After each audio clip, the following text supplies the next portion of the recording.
ఓం క్లీం కృష్ణాయ గోవిందాయ గోపీజనవల్లభాయ నమః. ఓం క్లీం కృష్ణాయ గోవిందాయ గోపీజనవల్లభాయ నమః. ఓం క్లీం కృష్ణాయ గోవిందాయ గోపీజనవల్లభాయ నమః. జై శ్రీరామ్.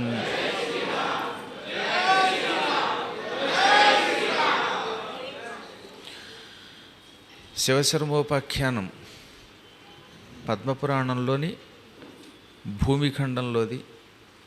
అందులో భాగంగా శివశర్మకి 5 కొడుకులు ఉన్నారని చెప్పుకున్నాం. అందులో పెద్ద కొడుకునేమో తల్లి శవాన్ని ముక్కలు చేయమన్నాడు. మరణించిన తల్లి శవాన్ని దహన సంస్కారాలకు బదులుగా ముక్కలు చేయటం ఒక విధంగా కష్టమైన పితృరాజ్ఞా పరిపాలకుడు గనక ఆయన చెప్పిన పని చేశాడు. ఇక రెండో వాడిని ఏం చేశాడు, ఫలానా చోట ఒక వేశ్య ఉన్నది తీసుకురమ్మన్నాడు. ఆ వేశ్య కోసం వెళ్ళినవాడు తన తల కూడా నరుక్కున్నాడు. మూడో వాడిని తల నరుక్కున్నటువంటి వాడిని మళ్ళీ బతికించమంటే సాక్షాత్తు యమధర్మరాజు గారిని పిలిచి ఆయన అనుగ్రహంతో ఈ మరణించిన వాడిని బతికించాడు. అక్కడికి 3 కొడుకులను ఆయన పరీక్షించాడు. ఇక 4వ పుత్రుడు, వాడి పేరు విష్ణు శర్మ. అతన్ని పిలిచి, నాయన, ఏ పని చెప్పినా నా కుమారులు మారు మాట్లాడకుండా చేసి పెడుతున్నారు. అలాగే ఇప్పుడు నేను చెప్పే పని 4వ పుత్రుడవే నువ్వు కూడా చేసి పెడతావంటే మీరు ఆజ్ఞాపించండి, చేస్తానన్నాడు ఆయన. తండ్రి మీద భక్తి కలిగిన వాడు ఏదైనా చేయగలుగుతాడు. అందున ఆ తండ్రి హిరణ్యకశిపుడు లాంటి వాడు కాదు కదా. ఇప్పుడు పెద్ద సమస్య ఏంటంటే హిరణ్యకశిపుడు లాంటి వాడైతే వాడి మీద భక్తి చూపించడంలో ఉపయోగం లేదు. మళ్ళీ తండ్రిగా గౌరవించటం వేరు, తండ్రి మహాత్ముడైనప్పుడు భక్తితో ఉండడం వేరండోయ్. కొంచెం చేదస్తం కూడా తగ్గించుకోవాలి మనం. అవసరమైతే నాన్నగారిని పూజించినంత మాత్రం చేతనే శుభాలు వస్తాయనుకున్న రావణాసురుడు లాంటి తండ్రినో హిరణ్యకశిపుడు లాంటి వాడినో పూజిస్తే ఉపయోగం లేదు. అక్కడ శివశర్మ ఒక మహాత్ముడు, ఆ విషయం మనం మర్చిపోకూడదు. తండ్రి ఎటువంటి వాడైనా తండ్రిని గౌరవించాలి. కానీ ప్రహ్లాదుడు ఏం చేశాడు, హిరణ్యకశిపుడు పాపాత్ముడు కనుక ఆయనని తండ్రిగా గౌరవిస్తూనే అధర్మాన్ని ఖండించాడు. అందువల్ల ప్రహ్లాదుడు గొప్పవాడయ్యాడు. ప్రహ్లాదుడు కూడా మూర్ఖుడయ్యి ఒకవేళ తండ్రి గారు ఏం చెబితే అదే వింటాను అని హరినామస్మరణ విడిచి ఉంటే ఇవాళ మనకి భాగవతం అనే కథే వచ్చేది కాదు. కాబట్టి ఏదన్నా చెప్పినప్పుడు పూర్తిగా లోతుపాతు ఆలోచించి అప్పుడు మనం కర్తవ్యాన్ని నిర్వహించాలి. ఓ పని చేసేటప్పుడు చాలా జాగ్రత్తగా ఉండాలి. పూర్వం ఓ యోగీశ్వరుడు ఉండేవాడు, మహామహిమ కలిగిన వాడు. ఆయన ఏం చెప్పినా అందరూ వినేవారు. పైగా ఆయన మహిమ కూడా కలిగినవాడు. తీర్థయాత్రలు చేస్తూ చేస్తూ చేస్తూ ఆయన ఓ ప్రత్యేకమైన ప్రాంతానికి వచ్చాడు. దాన్ని ఇప్పుడు మనం విదిశ అంటాం, మధ్యప్రదేశ్లో ఉంది అది. అక్కడ ఊరి చివర కేకారణ్యం ఉంది. ఎవడైనా అడవిలోంచే రావాలి ఊళ్ళోకి. ఆ కేకారణ్య ప్రాంతంలో ఒక భయంకరమైన సర్పం ఉన్నది. చాలా గొప్ప విషపు సర్పం అన్నమాట. విషపూరితమైనది, విషపు సర్పం అది. ఎంతోమంది అటు పెడుతున్న వాళ్ళని కాటేసి చంపేసేది. ఎవరికి అంత తేలిగ్గా దొరికేది కాదు. చాలా పవర్ఫుల్ సర్పం అది. అత్యంత విష ప్రభావం కలిగిన సర్పం. ఈ యోగీశ్వరుడు తీర్థయాత్రలు చేస్తూ ఈ పల్లెటూరుకు వచ్చాడు, విదేశకి. ఆ ఊళ్ళో వాళ్ళు అన్నారు, మీరు ఎటైనా వెళ్ళండి కానీ ఈ ఉత్తరం వైపునున్న అడవిలోంచి మాత్రం వెళ్ళకండి. ఆ అరణ్య మార్గంలో ఒక విషసర్పం ఉంది, చాలామందిని చంపిందండి. మేము కూడా భయపడి అసలు ఆ మార్గంలో ప్రయాణించట్లేదు. మేమందరం కొంచెం దూరమైన దక్షిణం నుంచి వెడుతున్నాం అన్నారు. అలాగా, దాని సంగతి ఏదో నేను చూస్తానని ఈయన కావాలని ఎట్టెళ్ళాడు. వెళ్ళగానే పాము బుస్సున పైకి లేచింది. ఈయన వెంటనే కమండలంలో నీళ్లు దాని మీద చల్లాడు. అది బిగుసుకుపోయింది, దాని నోరు బిగుసుకుపోయింది, అస్సలు కదలలేదు. బు బు అంటుంది కానీ ఆ బొస్స రావట్లేదు, నోరు తెరుచుకోవట్లేదు, నోరు మూసుకుపోయింది. ఏమే ఎంతమందిని చంపుంటాం అంటే నోరు మూసుకుపోయిందిగా, అందుకని అంటుంది ఆ పాము. ఇప్పుడు నేను ఇలా నోరు నీ నోరు నా మంత్రంతో కట్టేసి వెళ్ళిపోతే అప్పుడు నువ్వేమవుతావు? నోరు తెరుచుకోక, తిండి తినలేక, గాలి పీల్చుకోలేక కొద్ది రోజులు చచ్చిపోతావు. అలా చంపమంటావా? బుద్ధిగా నేను చెప్పిన మాట విని సన్మార్గంలో నడుచుకుంటావా అన్నాడు ఆయన. అది వినయంగా తల ఊపింది ఏడుపు మొహంతో. వెంటనే ఆయన దాని నోరు మంత్రంతో కట్టినవాడు కాస్త తిరిగి తెరుచుకునేలా చేశాడు. ఆ తర్వాత ఏమన్నాడు? ఈ రోజు నుంచి నువ్వు ఎవరిని కాటేయడానికి వెళ్ళలేదు, మానవుల్ని చంపకూడదు, నీకు స్వతసిద్ధంగా ఏ కప్పలనో తినాల్సిన అవసరం ఉంది కనుక తినకపోతే చస్తావు కనుక వాటిని తినంతే. ఎలకలనో కప్పలనో తినేదో బతుకు, ఎందుకంటే బతకడానికి నీకు భగవంతుడు ఇచ్చిన మార్గం అదే కనుక. ఈ మార్గంలో వెళ్ళే వాళ్ళని ఎవరినైనా నువ్వు కాటు వేసి చంపావా, నెక్స్ట్ వచ్చినప్పుడు నీ అంతం చూస్తాను జాగ్రత్త అనగానే, అస్సలండి మీ మాట వింటానికి తప్ప మీ మాట జవదాటను అంది పాము. నెల్లాళ్ళ తర్వాత వస్తానన్నాడు ఆయన. నేను మళ్ళీ నెల్లాళ్ళ తర్వాత వచ్చి నీ సంగతి చూస్తాను, నువ్వు మాట తప్పావా ఇక తర్వాత నిన్ను బతకను అని చెప్పి వెళ్ళిపోయాడు ఆయన. అలా తీర్థయాత్రలు చేసి నెల్లాళ్ళ తర్వాత మళ్ళీ అక్కడికే వచ్చాడు. వచ్చి, ఓ నాగరాజా ఎక్కడున్నావు అనగానే అనే మూలిక వినబడింది. ఏమిట్రా మూలికని చూస్తే పక్కన ఒక పొదలో ఒళ్ళంతా గాయాలతో చావడానికి సిద్ధంగా ఉంది పాము. ఈయన తెల్లబోయాడు. ఓరినాయనో, ఏకంగా తాడి చెట్టంత పొడుగుండే పామువి, ఇంత బలమైన పామువి, చావు దెబ్బలు తిని ఒళ్ళంతా గాయాలతో ఇలా ఉన్నావేమిటి, రేపో మాపో హరిమనేటట్టున్నావంటే ఇదంతా మీదయ్యేనండి అంది. నాదయ్యేమిటి అన్నాడు ఆయన.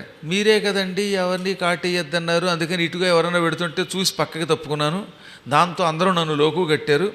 ఓహో ఈ పాముకి విషం పోయినట్టుంది అని కనిపించిన వాళ్ళ కర్రతోటి రాయితోటి కొట్టడం మొదలెట్టారు. పెద్ద సర్పాన్ని, బలమైన సర్పాన్ని కనుక గాయాలతో బతుకుతున్నాను. ఆ రోజు నుంచి ఈ రోజుల వరకు నాకు రోజు దెబ్బలే, అందుకని పొదలో రహస్యంగా దాక్కున్నాను.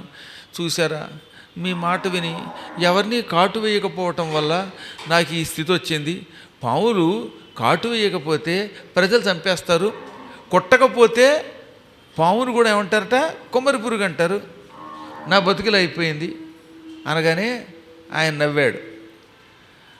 ఓ సర్పరాజా, నేను చెప్పిన ఉపదేశం నీకు అర్థం కాలేదు, నీకు బుర్ర తక్కువ కాబట్టి సరిగ్గా అర్థం చేసుకోలేదు.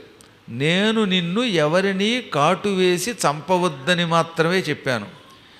ఎవడైనా నిన్ను కర్రతో కొట్టడానికి వస్తే బుస్సును పైకిలే, బుస కొట్టొద్దన్నానా? బుస కొట్టుంటే హడిలి పారిపోతాడు వాడు. పాము అలా టక్కన పైకి లేచిందనుకోండి బుసగొట్టి అమ్మో అని పారిపోతాడు.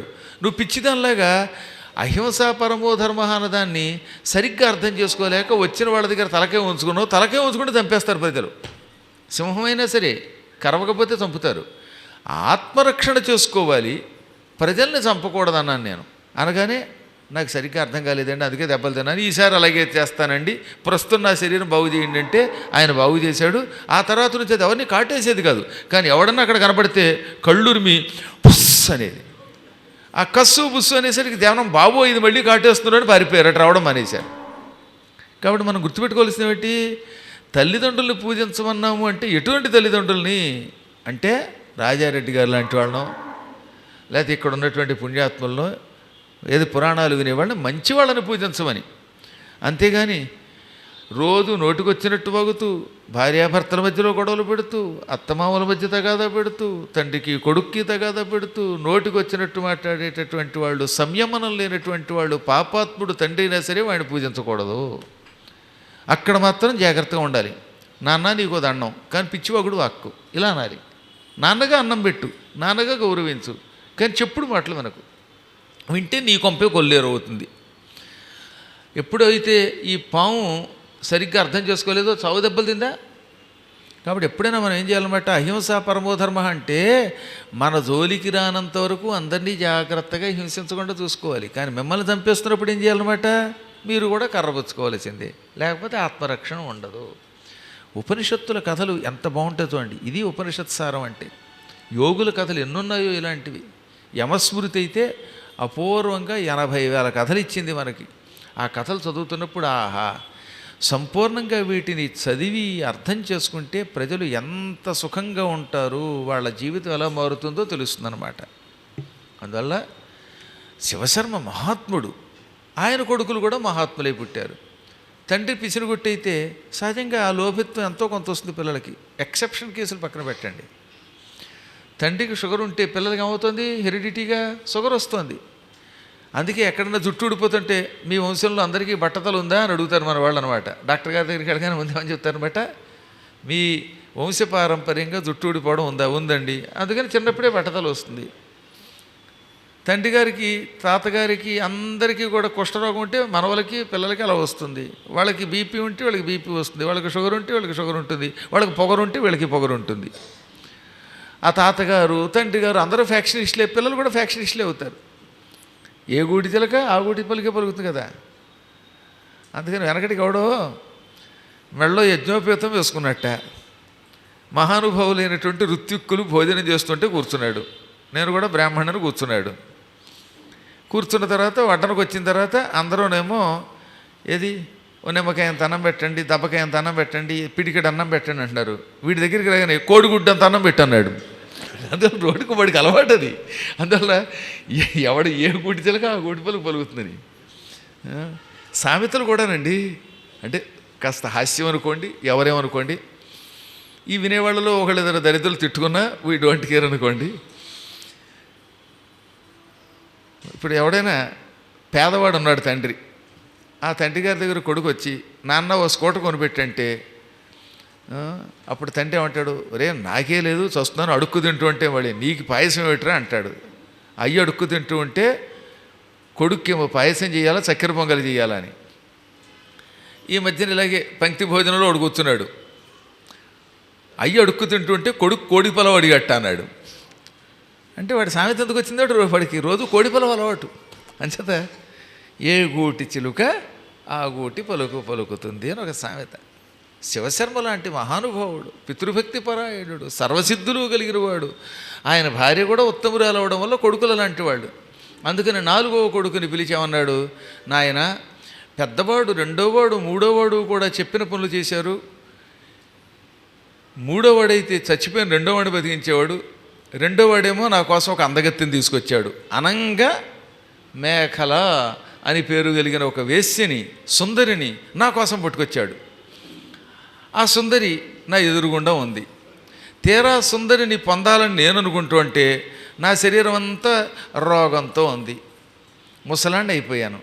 అక్కడ రోగం ముసలితనమే. తలంతా నెరిసి, జుట్టు నెరిసి ఉంటే ఆవిడ నన్ను అసహ్యించుకుంది. ఏదో నా రెండో కొడుకు తల నరుక్కున్నాడు కాబట్టి తప్పనిసరి వచ్చింది, కానీ నా మీద ఇష్టంతో రాలేదు. చూస్తూ ముసలాండి ఎవరు వరిస్తారులే, అందుకే బాధపడుతున్నాను. నాకు ఈ అనంగమేఖలతో సుఖాలు పొందాలని ఉంది. సుఖం కావాలంటే నా శరీరం నవయౌవనంలో అడుగు పెట్టాలి. నవయౌవనం కావాలంటే దానికి ఒకటే మార్గం, అమృతపానం. అమృతం తాగితే కలియుగాంతం వరకు ఎటువంటి వాడైనా జరామరణాలు లేకుండా ఉంటాడు. అందువల్ల నాకు అమృతం కావాలి. నువ్వు నా కొడుకువి, ఏం చేస్తావో నాకు తెలియదు. తక్షణం ఇంద్రలోకానికి వెళ్ళు. ఇంద్రుడితో యుద్ధం చేసో, లేక బతిమాలో, బామాలో, లేక ప్రార్థన చేసి మెప్పించో అమృతం తీసుకురా. అప్పుడు అమృతం తాగుతాను. తాగగానే నేను కూడా పద్మాకర్ గారిలాగా ఓ 25 కుర్రాన్ని అయిపోతా. ఆ కుర్రాన్ని అయిపోయాక ఇదిగో ఈ అనంగమేఖలతో సుఖాలు అనుభవిస్తాను. పూర్వం క్షీరసాగర మథనం చెయ్యటం వల్ల అమృతం పుట్టింది. ఆ అమృతం చావు లేకుండా చేస్తుంది. మృతత్వము అంటే చావు, అది లేకుండా చేస్తుంది కనుక అమృతం. మృతి లేకుండా చేయనిది అమృతము. ఆ అమృతం నేనే కాదు, ఈ కాంత కూడా కోరుకుంటుంది, అనంగమేఖలు కూడా. అప్పుడు నేనేమవుతుంది, అమృతం రాగానే నేను కొంచెం, ఈ అనంగమేఖలు కొంచెం పుచ్చుకుంటాం, ఇద్దరం నవయౌవనంలో ఉంటాం, అందంగా ఉంటాం. హాయిగా హిమాలయ పర్వతాల్లోనూ, కేదారం దగ్గర, లేకపోతే నందన వనాల్లో విహరిస్తాం. హిమాలయం యోగులకి భోగులకి కూడా పనికొచ్చే ప్రాంతం. యోగులకేమో తపస్సుకు వాడతారు, దేవతలు అప్పుడప్పుడు భోగాల కోసం అక్కడికి వచ్చి ఆ చల్లని ప్రాంతంలో విహరిస్తూ ఉంటారు. ఎవరి సంస్కారాన్ని బట్టి వాళ్ళు యోగ భూమిగా, భోగభూమిగా, రోగభూమిగా, యజ్ఞవాటిగా మార్చుకోవచ్చు. తండ్రి కోసం ఈ మాత్రం పని చేస్తావా అనగానే చిరునవ్వు నవ్వాడు ఆయన. ఏదైనా చేయగలను, నేను నిరంతరం తండ్రిని పూజించటం వల్ల నాకు కూడా ఏ ప్రాంతానికైనా వెళ్ళగలిగే శక్తి వచ్చింది, యోగశక్తి వచ్చింది. నా యోగశక్తితో ఇప్పుడే స్వర్గానికి వెడతాను అన్నాడు ఆయన.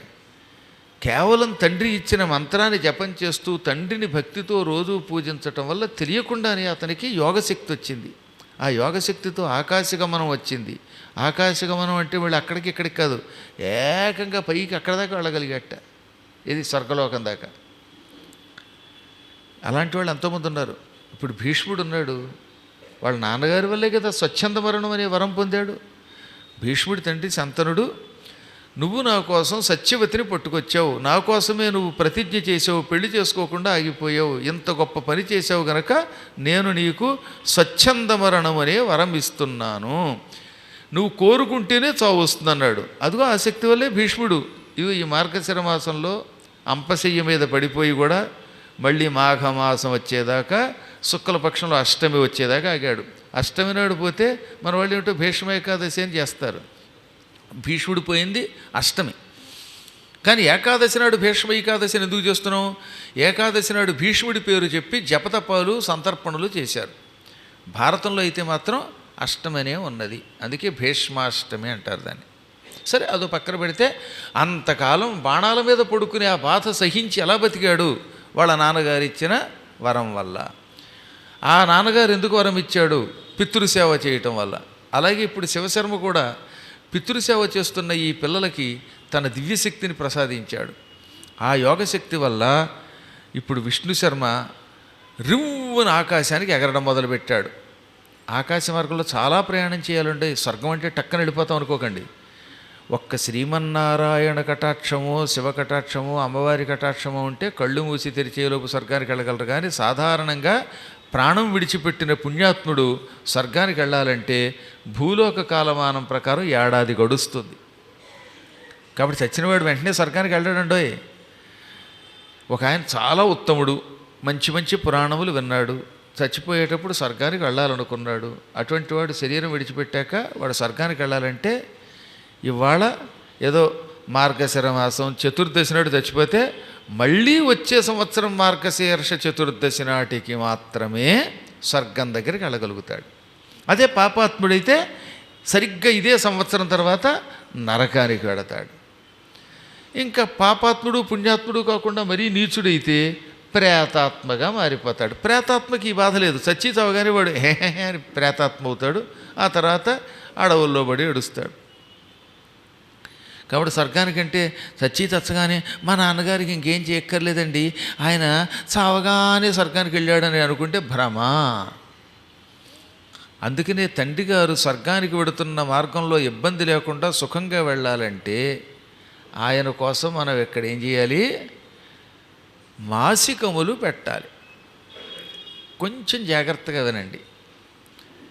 మీరు విమానంలో ప్రయాణం చేస్తున్నారు, మంచి బిజినెస్ క్లాస్ లేక ఫస్ట్ క్లాస్ లేక ఎకానమీ క్లాస్, అందులో ఏసీ ఉంది, చల్లగా ప్రయాణం చేస్తున్నారు అనుకుందాం. లేదా నేల మీద అయితే రైల్లో ఫస్ట్ క్లాస్ కంపార్ట్మెంట్లో టికెట్ తీసుకున్నారు. నువ్వు టికెట్ తీసుకునే దేంట్లో ఫస్ట్ క్లాసే, కానీ అన్నం నీకు రాదుగా, తిండి నువ్వే సంపాదించుకోవాలి. అందుకని నువ్వు ఎంత గొప్పవాడివైనా ఫస్ట్ క్లాస్లో ప్రయాణం చేస్తున్నా దారిలో కోసం ఏ హోటల్లోనో లేకపోతే అదేదో ఈ మధ్యన చాలా చోట్ల వస్తున్నాయిలండి, స్టేషన్లో భోజనం రావడానికో మొత్తం మీద ఆర్డర్ ఇచ్చుకోవాలి, డబ్బులు కట్టి తిండి తెప్పించుకోవాలి, తెప్పించుకుంటే తింటాం. లేదా నా బోటివాడైతే మళ్ళీ బయట తినలేం కనుక వాడెవడో చెప్పినట్టుగా ఆ కోడిగుడ్డంత అన్నం తెచ్చుకోలేం కనుక బయట నుంచి ఓ పులిహారో దధ్యోదనమో చపాతీయో కూరో పూరియో ఇంకో నారో ఏవోటి పార్సిల్ చేసి పెట్టుకుంటున్నారు. లేదా ఇప్పుడు కాశీ వస్తున్నటువంటి మన భక్తులతో వాళ్ళ ఆహారం వాళ్ళు తెచ్చుకోవాలి. గురువు గారు సెకండ్ ఏసీలో టిక్కెట్ బుక్ చేశారంటే టిక్కెట్ నీకు కేవలం బెర్త్కే, నీ కడుపులో ఉన్న ఎర్త్కి కాదు. కాబట్టి దానికి ఇంత మేత వేయాలంటే అది మళ్ళీ మనం ఎక్కడో సంపాదించాలి, అవునా? అప్పుడు హాయిగా ప్రయాణంలోనేమో సీటు బాగుంది, దాంతోపాటు భోజనం పట్టుకెళ్ళేవు కనుక సుఖంగా ఉంటావు. ఈ భోజనం తింటూ ప్రయాణం సాగుతుంది. అలాగే నువ్వు చేసిన పుణ్యం ఉందే, ఈ పుణ్యం విమానంలో కూర్చుని స్వర్గానికి వెళ్ళడానికి ఉపయోగపడుతుంది. ఈ స్వర్గానికి వెళ్ళడానికి భూలోక కాలమానం ప్రకారం ఎంతకాలం పడుతుందన్నాం? ఏడాది. ఈ ఏడాది ప్రయాణంలో వాడికి 12 రోజులు. అనగా మార్గశిర మాసంలో చతుర్దశి నాడు చచ్చిపోయిన వాడికి ఈ మార్గశిర చతుర్దశి నుంచి మళ్ళీ పుష్య చతుర్దశి వరకు వాడికి ఒక్కరోజు అనమాట. మనకి ఇక్కడ నెల అయితే వాడికి ఒకరోజు. ఈ ఒక్కరోజు వాడికి భోజనం కావాలిగా. ఆ తర్వాత మళ్ళీ పుష్యం నుంచి మాఘానికి రెండో రోజు భోజనం. అలా మళ్ళీ మార్గశీర్షం దాకా 12 రోజులు వాడికి. మనకి 12 మాసాలు. ఈ 12 మాసాలు వాడికి ఫుడ్ ఎవరిస్తారు? మీరు ఇవ్వాలి. ఆయన చేసిన పుణ్యంతో స్వర్గానికి వెడుతూ ఉంటే భూలోకంలో ఆయన్ని ఎరిగినటువంటి వాళ్ళు, ఆయన పిల్లలు, ఆయన బంధువులు ఎవరో ఒకళ్ళు ఏం చేయాలన్నమాట, ఆయనకి శ్రాద్ధం పెట్టాలి.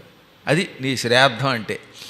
ఆ రకంగా వాడికి శ్రాద్ధం పెడితే ఈ శ్రాద్ధ భోజనం వాడికి ఆహారమై కడుపు నింపుతుంది. అందుకని ఈ మనిషి చచ్చిపోయిన తర్వాత ప్రతి నెల మాసికం పెడితే స్వర్గానికి వెడుతున్నప్పుడేమో విమానంలో కూర్చుని ఆనందంగా భోజనం చేసి హాయిగా వెడతాడు. ఫస్ట్ క్లాస్ కంపార్ట్మెంట్లో కూర్చుని ఈ భోజనం తింటూ వెడతాడు. నరకానికి పోతున్న వాడికి ఫస్ట్ క్లాస్ ఉండదు, లీస్ట్ క్లాస్ అని ఉంటుంది.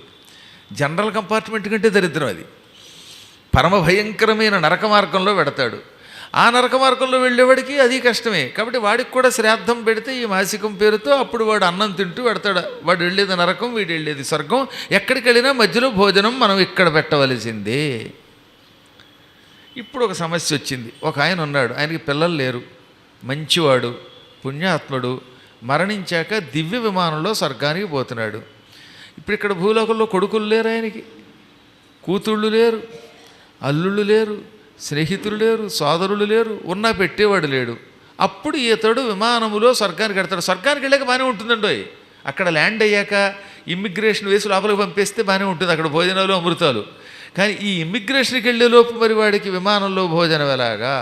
దానికి వాడు భూలోకంలో ఉండగా పురాణ శ్రవణము చేస్తే ఈ పురాణము అమృతాహారం అవుతుంది.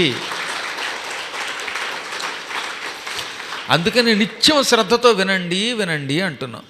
ఇలా వినడం వల్ల ఏమవుతుందన్నమాట, రేపు ఒకవేళ కర్మయోగము వల్ల తమ పిల్లలు తమకి పిండ ప్రదానాదులు చెయ్యకపోయినా, గయాశ్రాద్ధములు పెట్టలేకపోయినా, ఈ పుణ్యంతో విమానంలో స్వర్గానికి వెడుతున్నటువంటి వాడికి తెలియకుండానే కడుపు నిండుతుంది. అమృతాహారం వల్ల ఆనందంగా ఉండగలుగుతాడు.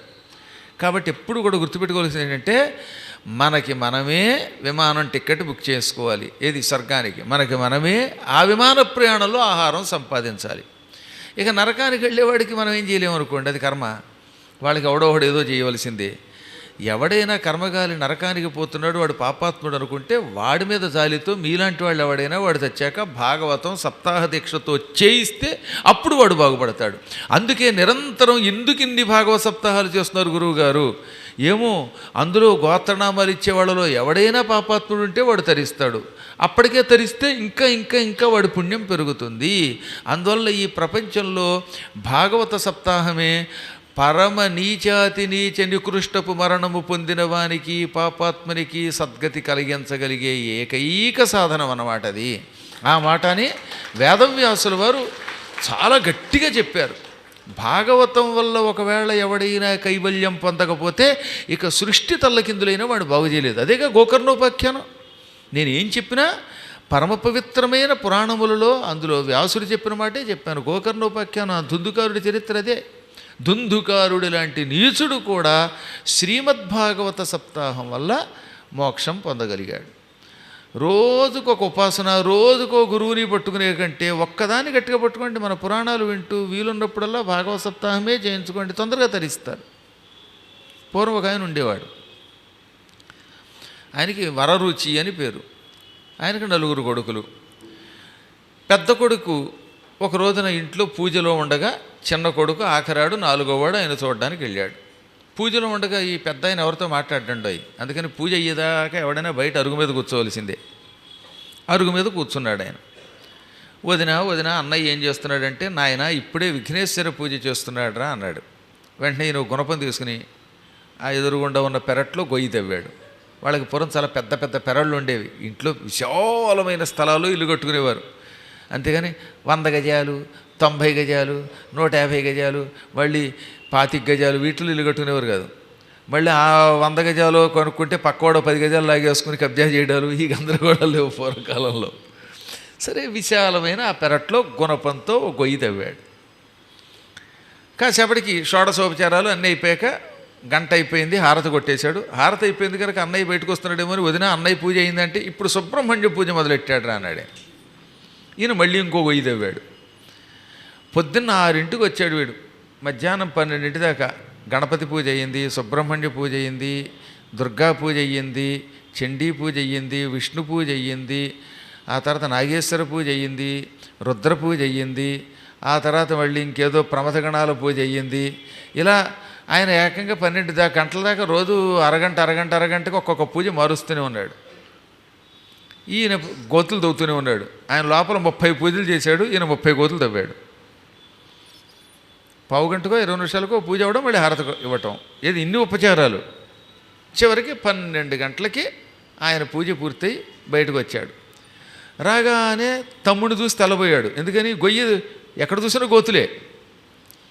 వెనక గోతులు తవ్వుతారంటారు కానీ వీడు ముందే గోతులు తవ్వాడు. మొత్తం పెరడంతా తవ్వేస్తున్నాడు. ఏమిట్రా తమ్ముడు ఇలా తవ్వేస్తున్నావు గుణపంతో? నా ఇంటి మొదట గోతులంటే, అన్నయ్య దాహం వేసింది, మంచినీళ్ళు పడతాయేమోనని ఈ నూతులు తవ్వాను, ఇన్ని నూతులు తవ్వినా నీళ్లు పడలేదన్నట్ట.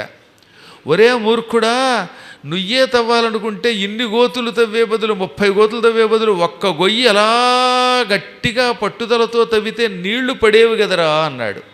ఒరే మూర్ఖుడా, నేను నీకు అదే చెబుతున్నాను అన్నాడు తమ్ముడు. నేను ఇన్ని గోతులు తవ్వినా నీళ్లు పడలేదు. అదే ఒకే గొయ్యి తవ్వి ఉంటే నుయ్యి అయ్యేది, ఆ నూతిలోంచి ఆ గోతులోంచి నీళ్ళు వచ్చేవి. అలాగే నువ్వు ఒక్క ఉపాసన, ఒక్క మంత్రాన్ని గురువుగారు ఇచ్చిన దాన్ని గట్టిగా పట్టుకుంటే ఎప్పుడో దేవుడు ప్రత్యక్షమయ్యేవాడు, నువ్వు ముక్తి పొందేవాడు.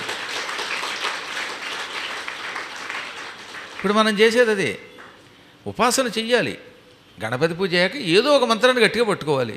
కానీ క్షణాన్ని కూడా మార్చేస్తున్నాం అనమాట. దేని మీద నిలకడ ఉండదు.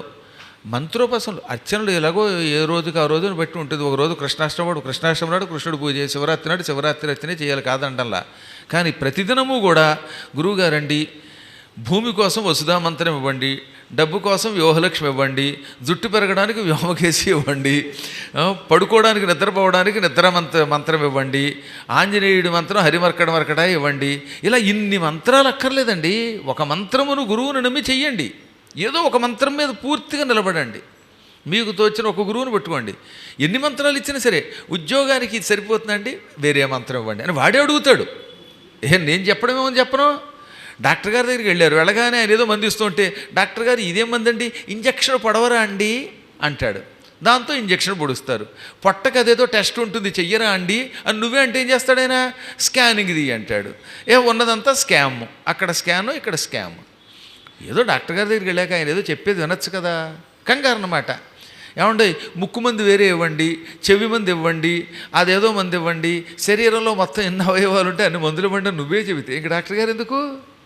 గురువుగారి దగ్గరికి వచ్చిన తర్వాత, గురువుగారు ఉత్తి క్లీమ్మేనా, ఇంకో అక్షరం ఉండక్కర్లేదా అంటే, గురువుగారికి తెలియదా నీ మొహం చూస్తే ఏమి ఇవ్వాలో? నీ మొహం చూస్తే ఇవ్వాలో ఆయన తెలియదా?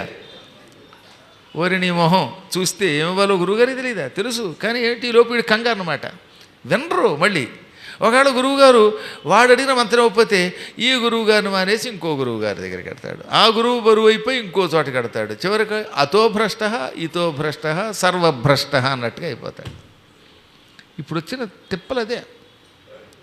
కాబట్టి ఏం చేయాలన్నమాట, ఏదో ఒకదానిని సక్రమముగా పట్టుకొనవలెను. అది కూడా ఇందాకనే చెప్పినట్లుగా ఏం చేయాలన్నమాట, ఒక భాగవతాన్ని నమ్మండి. అప్పుడు దానివల్ల దివ్య విమానంలో వెళ్ళేటటువంటి వాడు తరిస్తాడు.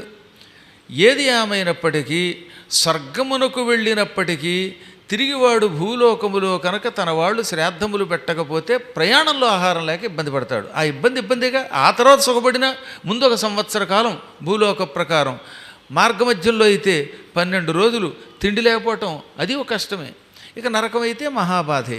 అందుకని మన పెద్దలు, నాయన భూలోకంలో ఉండగానే స్వర్గప్రాప్తి కోసం నీవు చేసుకునే పనులు నీవు చేసుకో, పురాణములు శ్రద్ధగా విను, వింటే స్వర్గానికి వెడుతున్న మార్గంలో ఒకవేళ నీ వంశస్థులు ఎవరైనా నీకు పిండ ప్రదానం చేయకపోయినా నువ్వు సుఖపడతావు అన్నారు.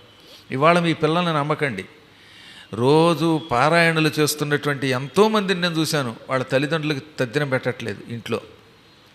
ఏది బాగా చదువుకున్న వాళ్ళు, అంతో ఎంతో సంస్కారం కలిగిన వాళ్ళే పెట్టకపోతే ఇంక మిగతా వాళ్ళు ఏం పెడతారు? ఇవాళ ఎవడి స్వార్థం వాడిది అనమాట. ఎందుకు పెట్టాలంటాం?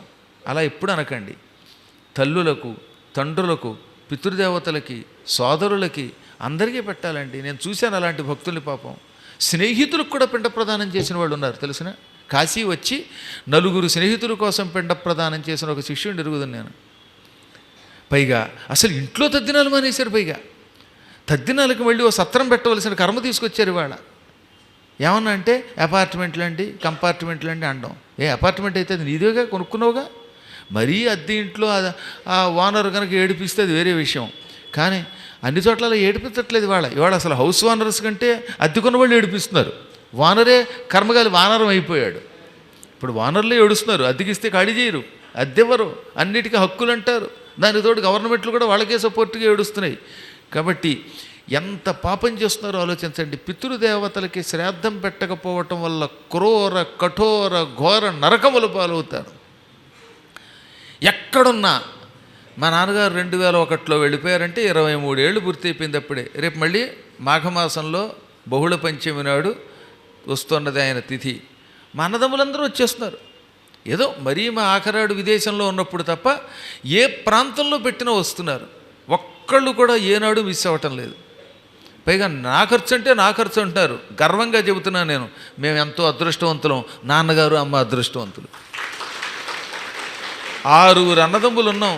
చూడండి, మా పెద్దన్న ఎక్కడే ఉన్నాడు కదా, ఆయన అంటాడు, ఒరే ఎప్పుడు చూసినా నీ ఇంట్లోనేనా, ఈ ఒక్కసారికి నా ఇల్లు అంటాడు. కాదన్నయ్యా నువ్వు వచ్చి కూర్చుంటే చాలు అంటాం మేము. అలా ఎవరిని చూసినా ఇది ఒకళ్ళిద్దరని కాదు, అదొక యోగం. తల్లిదండ్రులు పుణ్యాత్ములైతే పరమ తపస్సు చేస్తే ఇలాంటి కొడుకులు పుడతారు. మా అమ్మగారి శ్రాద్ధం కోసమని తద్దినం కోసం ఏ దేశానికి వెళ్ళినా టైంకి నేను వచ్చేస్తున్నాను. మీరు చూసారు, అమెరికా వెళ్ళినా అమ్మగారు జ్యేష్ఠమాసం శుక్ల పంచమని కానీ పరుగున వస్తున్నాం.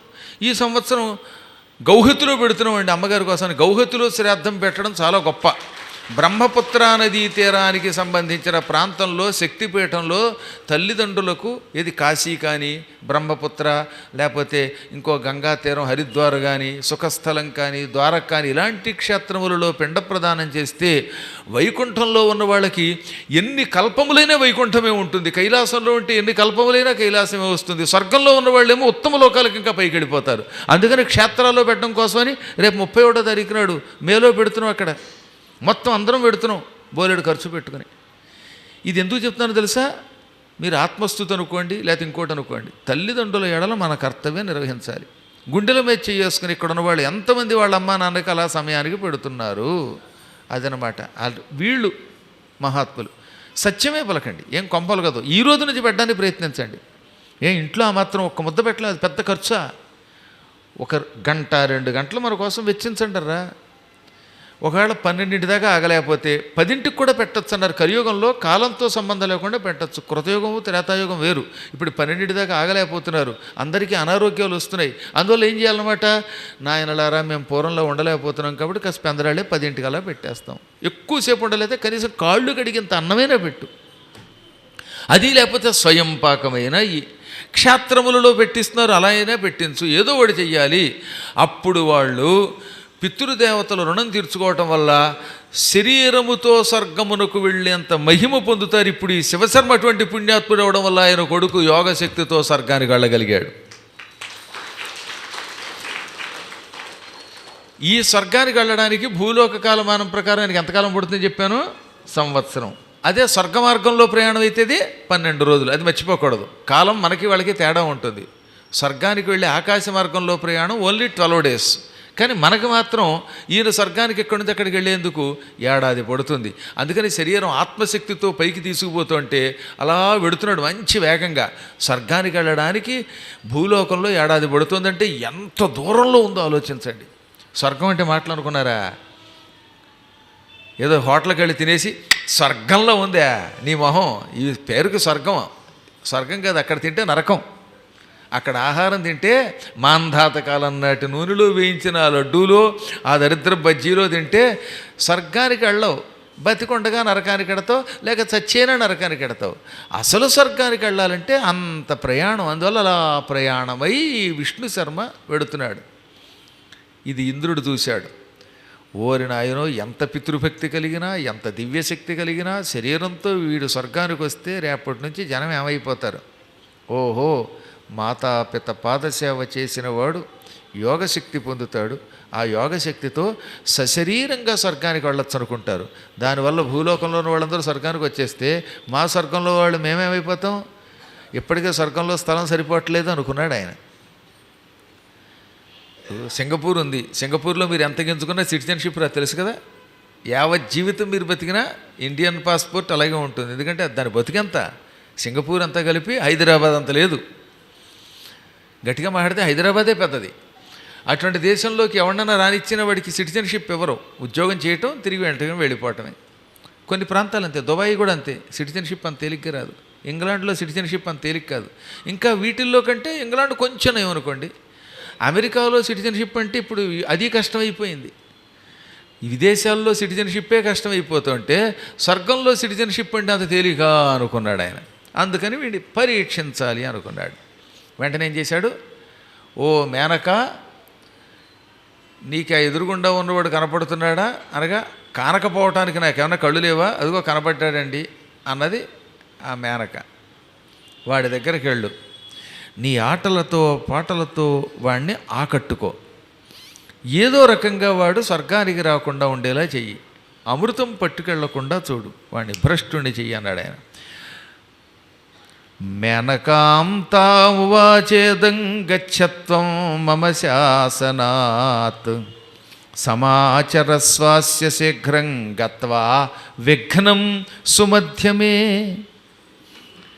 ఇతడు స్వర్గానికి వస్తున్నటువంటి వాడిని పట్టుకో, నీ హొయ్యలు నీ కులుకులు అన్నీ చూపించు, వాడిని ఆకట్టుకో. సుందరి, నీ వల్లో పడకుండా ఎవడుంటాడు? విశ్వామిత్రుడు అంతటి వాడు కూడా నీ వల్లో పడ్డాడు. ఇక మిగతావాడు పడ్డంలో ఆశ్చర్యం ఏమన్నది? ఇనప కచ్చడాలు కట్టుకున్న మునిమృత్యులందరినీ నీ వాలుచూపులతో, నీ సింగారంతో, నీ సౌందర్యంతో పడగొట్టేస్తావు. వెళ్ళి పడగొట్టి, వీడి ఇక్కడికి రాకూడదు, స్వర్గంలో నుంచి భ్రష్టుడైపోవాలి, అమృతం పట్టుకెళ్ళకూడదు అనగానే, ఓ అదెంతండి, నా కొంగు తగిలితే తలవాడు పడిపోతాడని బయలుదేరింది ఆవిడ. నిజంగా ఓ మాదిరివాడైతే అలాగే పడిపోతాడు. అందులో మేనక ఏమి సౌందర్యం అండి, నేను చూడలేదనుకోండి, చూసిన వాళ్ళు చెప్పారు. ఆ చూసిన వాళ్ళు నాకు కనబడతారు కానీ మీకు కనబడట్లేదు. కనబడితే మీరు ఇక్కడ ఎందుకు ఉంటారులేండి. అందువల్ల ఆ సౌందర్యంతో వగలతో అక్కడికి వచ్చింది. సరిగ్గా ఆయన వస్తున్న దారిలో అచ్చం నందనవనం వంటి ఒక ఉద్యానం సృష్టించింది తన మహిమతో. ఆ నందనవనం ఏది స్వర్గంలో ఉన్న నందనానికి ఒక నకలు లాంటిది, మోడల్ అన్నమాట. అక్కడ ఉద్యానం లోపలికి వెళ్ళేటటువంటి మార్గంలో సరిగ్గా గుమ్మం దగ్గర పూపొదల ఇంటి దగ్గర నిలబడి మంచి ఆనందంగా పాడడం మొదలెట్టింది.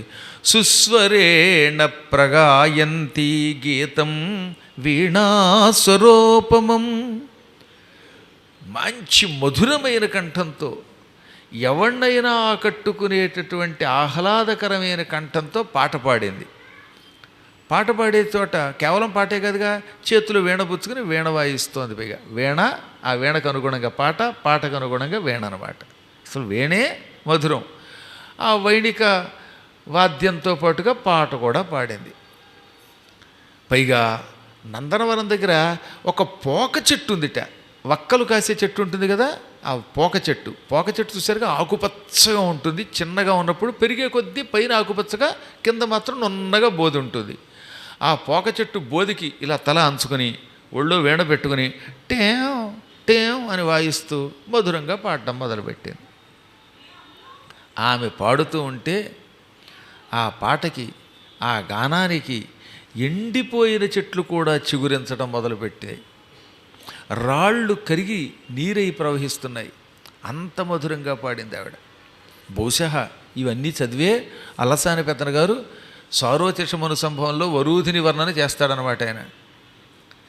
తతనితం బాభోగ ధవళాం సుఖములోన అంగదట్టపు కావిరంగు వలన శశికాంతమణిపీఠి జాజువారగ కాయలుత్తుంగ కుచపాళి నత్తమిల్ల తరుణాంగుళీధూత తంత్రీస్వనంబుతో జిలిబిలి పాట ముద్దులు నటింప. ఆలాపగతి చొక్కి అరమోడ్పు కనుదోయి రతిపారవస్య విభ్రమము గొలుప ప్రౌఢి పల్లికిల్చు గీత ప్రబంధములకు కమ్రకర పంకరుహ రత్న కటక ఝణ ఝణధ్వని స్ఫూర్తి తాళమానములు గొలుప ఇంపు తళ్ళు కొత్త వీణ వాయింపుచుండి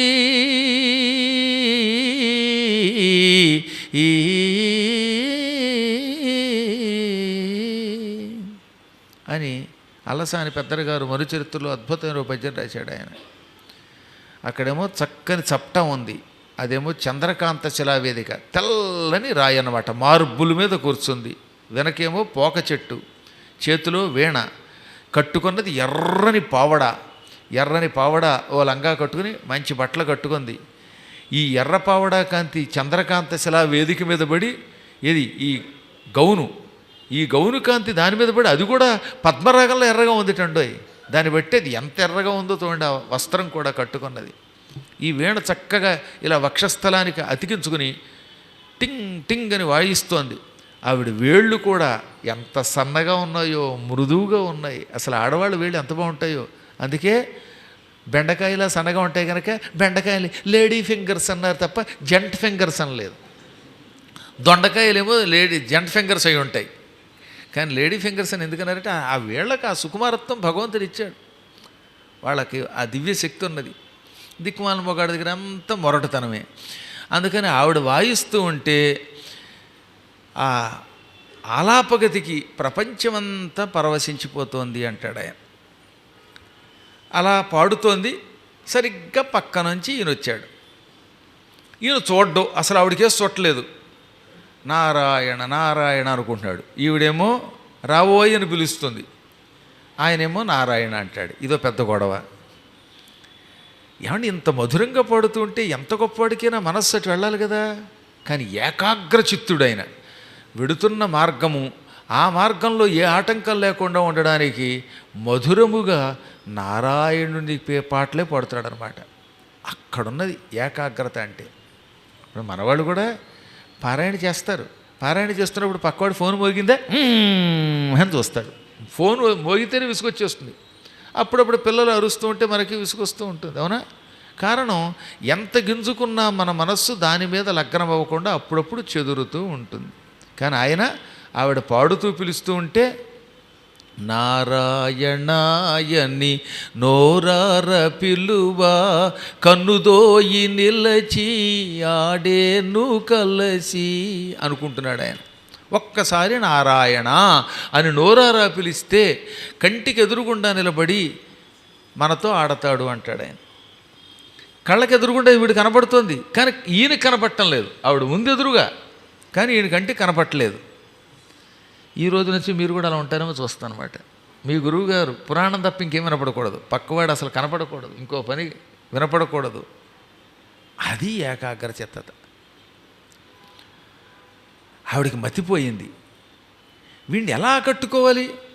నేను ఇంత మధురంగా పాడుతున్నాను, రావోయ్య అని పిలుస్తున్నాను, కనరా బాబు అంటున్నాను, నా పాట చెవిలో పడదు, దగ్గరికి రాడు. చివరికి నన్ను దాటి వెళ్ళిపోతే నా ప్రయత్నం వ్యర్థమైపోతుందని ఆవిడికి భయం కలిగేసింది.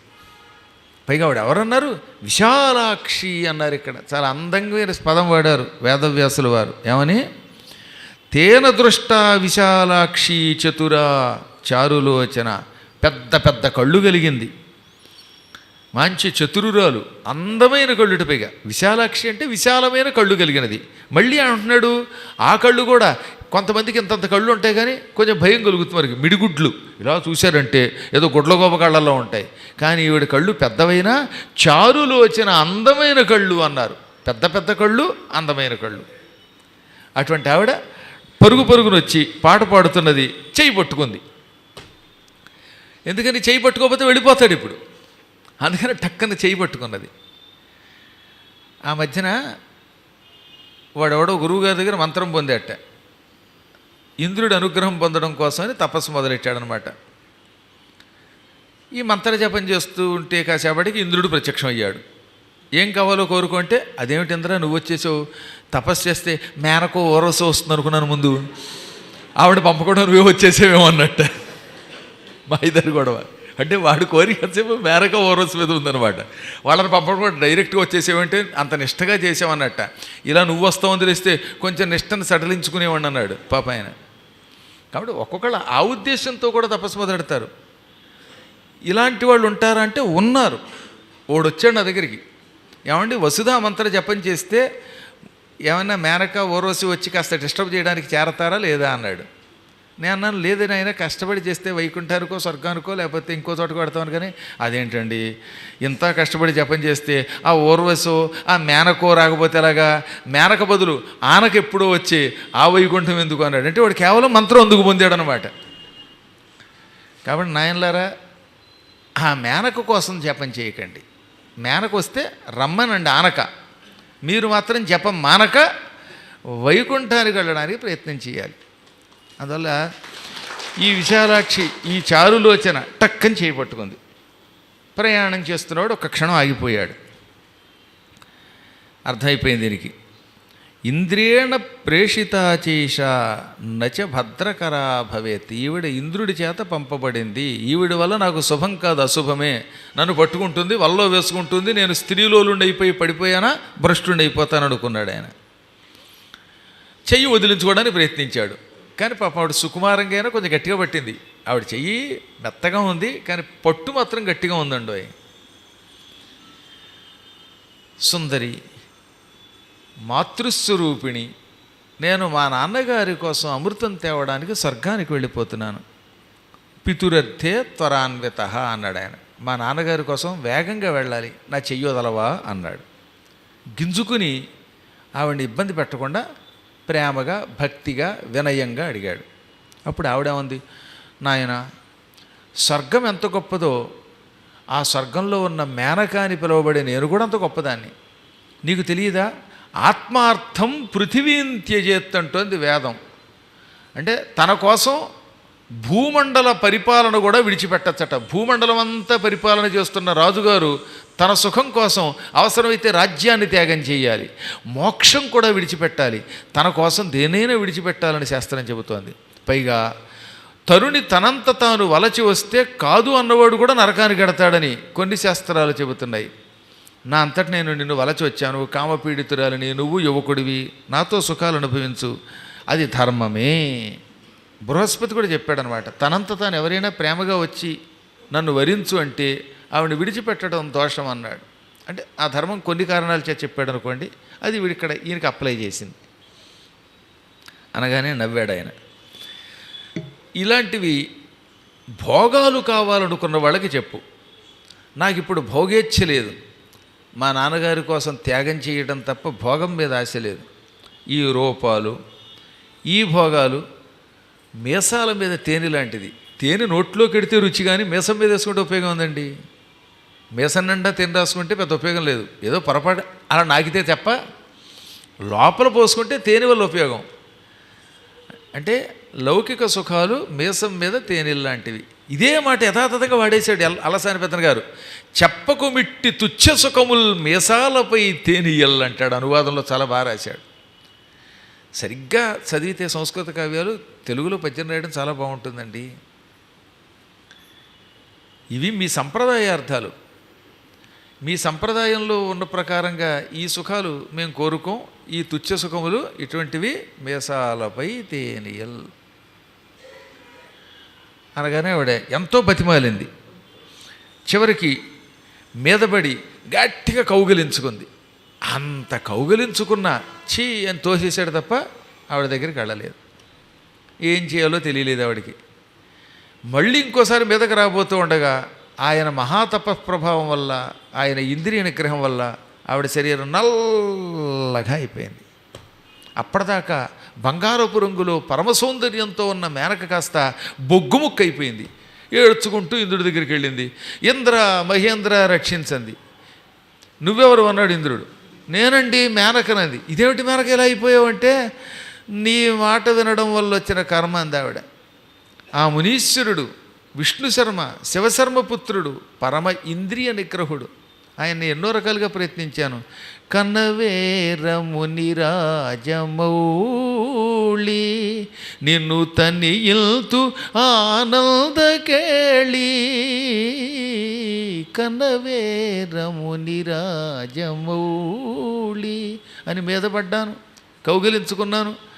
ఆయన శరీరాన్ని తాకడం వల్ల నా శరీరం కాస్త నల్లగా మారిపోయింది, బొగ్గైపోయింది అనగానే, అయితే ఓ పని చెయ్యి, బృహస్పతి గారు నీ రూపం నీకు తిరిగి తీసుకురావడానికి యజ్ఞం చేయిస్తారు, ఆయనతో వెళ్ళిరా అని మేనకని పంపేశాడు.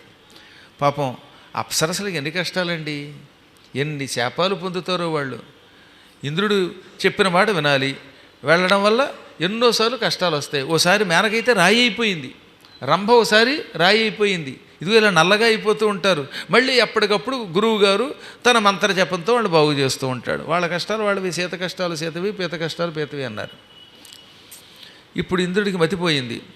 పరమ సౌందర్యంతో కూడిన ఈ మేనకాదేవి కూడా శివశర్మపుత్రుణ్ణి విష్ణు శర్మని రవ్వంత మార్చలేకపోయింది.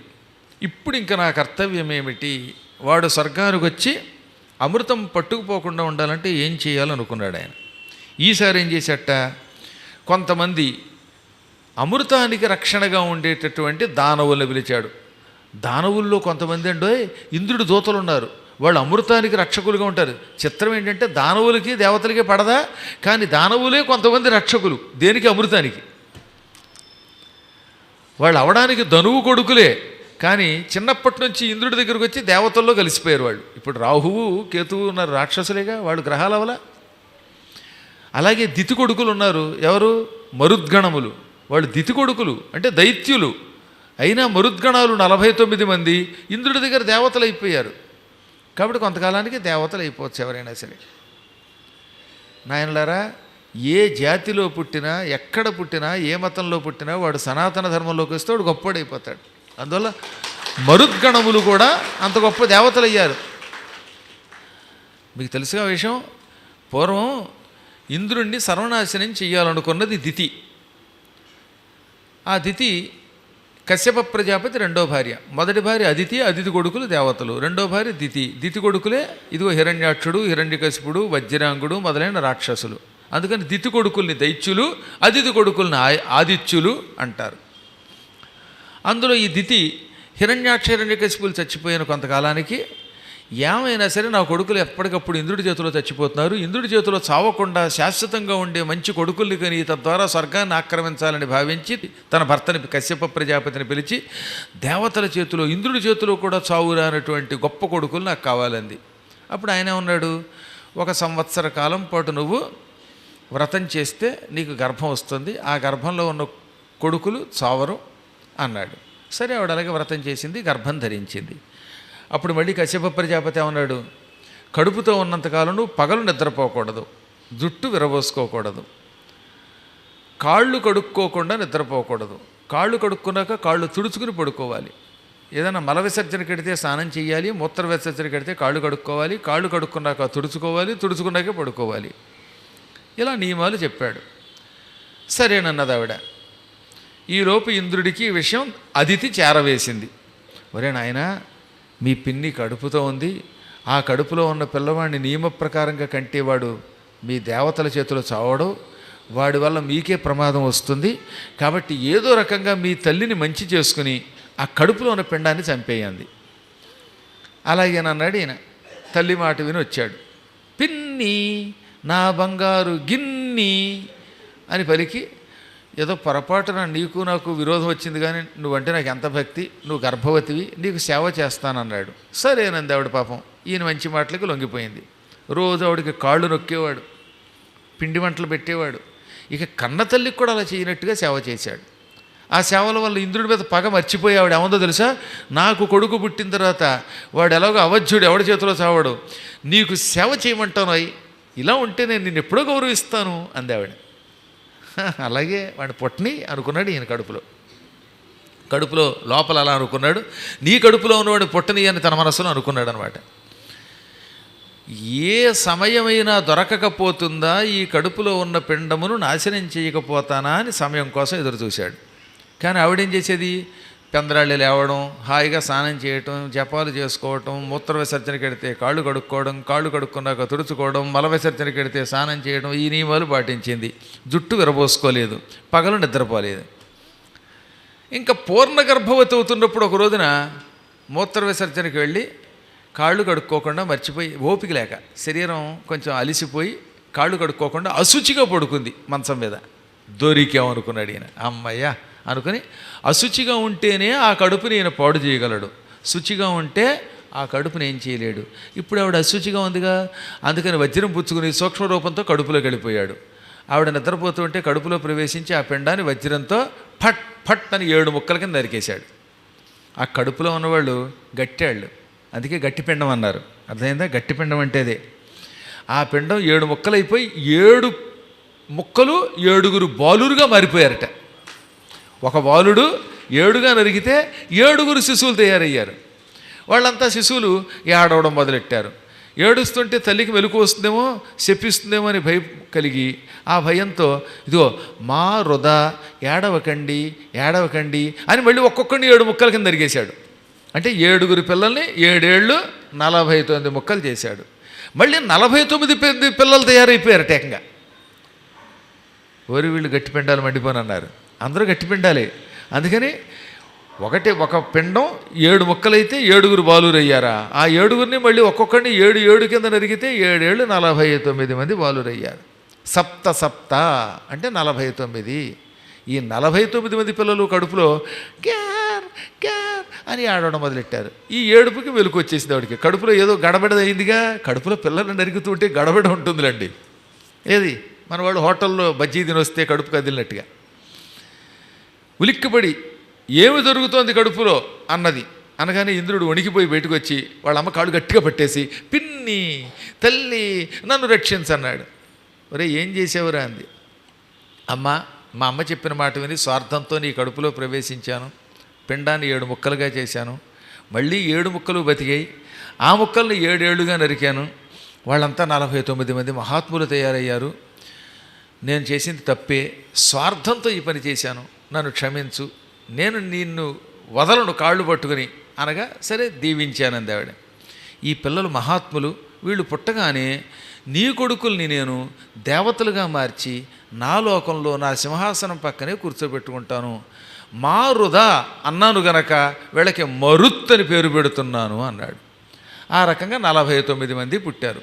అప్పుడు దితి 49 మందిని నీకు ఇచ్చేస్తున్నాను, వాళ్ళని దేవతలుగా జాగ్రత్తగా చూసుకో, ఇది నీకు పుట్టిన బుద్ధి కాదు, మీ అమ్మ ఎక్కేసింది గనక మీ తల్లి గర్భం ధరిస్తుంది. ఎప్పుడు? ద్వాపర యుగంలో దేవకి అనే పేరుతో కశ్యప ప్రజాపతి వసుదేవుడిగా పుట్టినప్పుడు ఆవిడ భార్య అవుతుంది. అప్పటికి మొదటి 7 గర్భములు నాశనం అయిపోగాక, ఆవిడ కనపడకుండా పోగాక అని చెప్పించింది. అందువల్ల ఏమైపోయింది? ఈ దితి శాపం వల్ల దేవకి వరసగా 7 గర్భాలు కోల్పోయింది. 6గురినేమో కంసుడు చంపాడు, 7వ గర్భం రోహిణి గర్భంలోకి వెళ్ళిపోయింది. ఆ విధంగా 7 పిల్లలకు దూరం అయిపోయింది కడుపులో ఉన్నటువంటి వాడిని. చూసారా, కర్మ ఎవరిని వదలదు.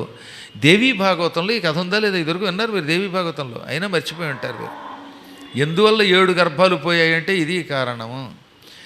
అదంతా పక్కన పెడితే చూసారా, ఇప్పుడు దితి కొడుకులు దైత్యులు, కానీ ఇంద్రుడి దగ్గర చేరి దేవతలుగా మారిపోయారు వాళ్ళు కూడా. అందుకే మరుద్గణములను తలుచుకోవాలి. తలుచుకుంటే లాభం ఏమిటనమాట? మీ పిల్లలకి అపమృత్యువు రాదు, గర్భబాధలు ఉండవు, బాల్యంలో గండాలు ఉండవు. ఇప్పుడు మీకు అర్థమైందా ఆంజనేయ స్వామి ఎందుకు తలుచుకున్నాడో? ఆంజనేయుడికి ఎదురుగుండా అశోకవనం కనపడింది. కనపడగానే ఎవరు స్తోత్రం చేశాడు? నమోస్తు రామాయ సలక్ష్మణాయ దేవ్యై చ తస్యై జనకాత్మజాయై నమోస్తు రుద్రేంద్రయమానిలేభ్యో నమోస్తు చంద్రార్క మరుద్గణేభ్యః. వరసగా అందరినీ స్తోత్రం చేశాక ఆఖరణ ఈ మరుద్గణములను, అది కూడా దితి కొడుకుల్ని ఎందుకు తలుచుకున్నాడు అని కొందరికి అనుమానం వచ్చింది. మరుద్గణముల కొరకు నమస్కారము ఎందుకు అంటే, తల్లి కడుపులో ఇంద్రుడి వజ్రం దెబ్బతిని కూడా బతికారు వాళ్ళు.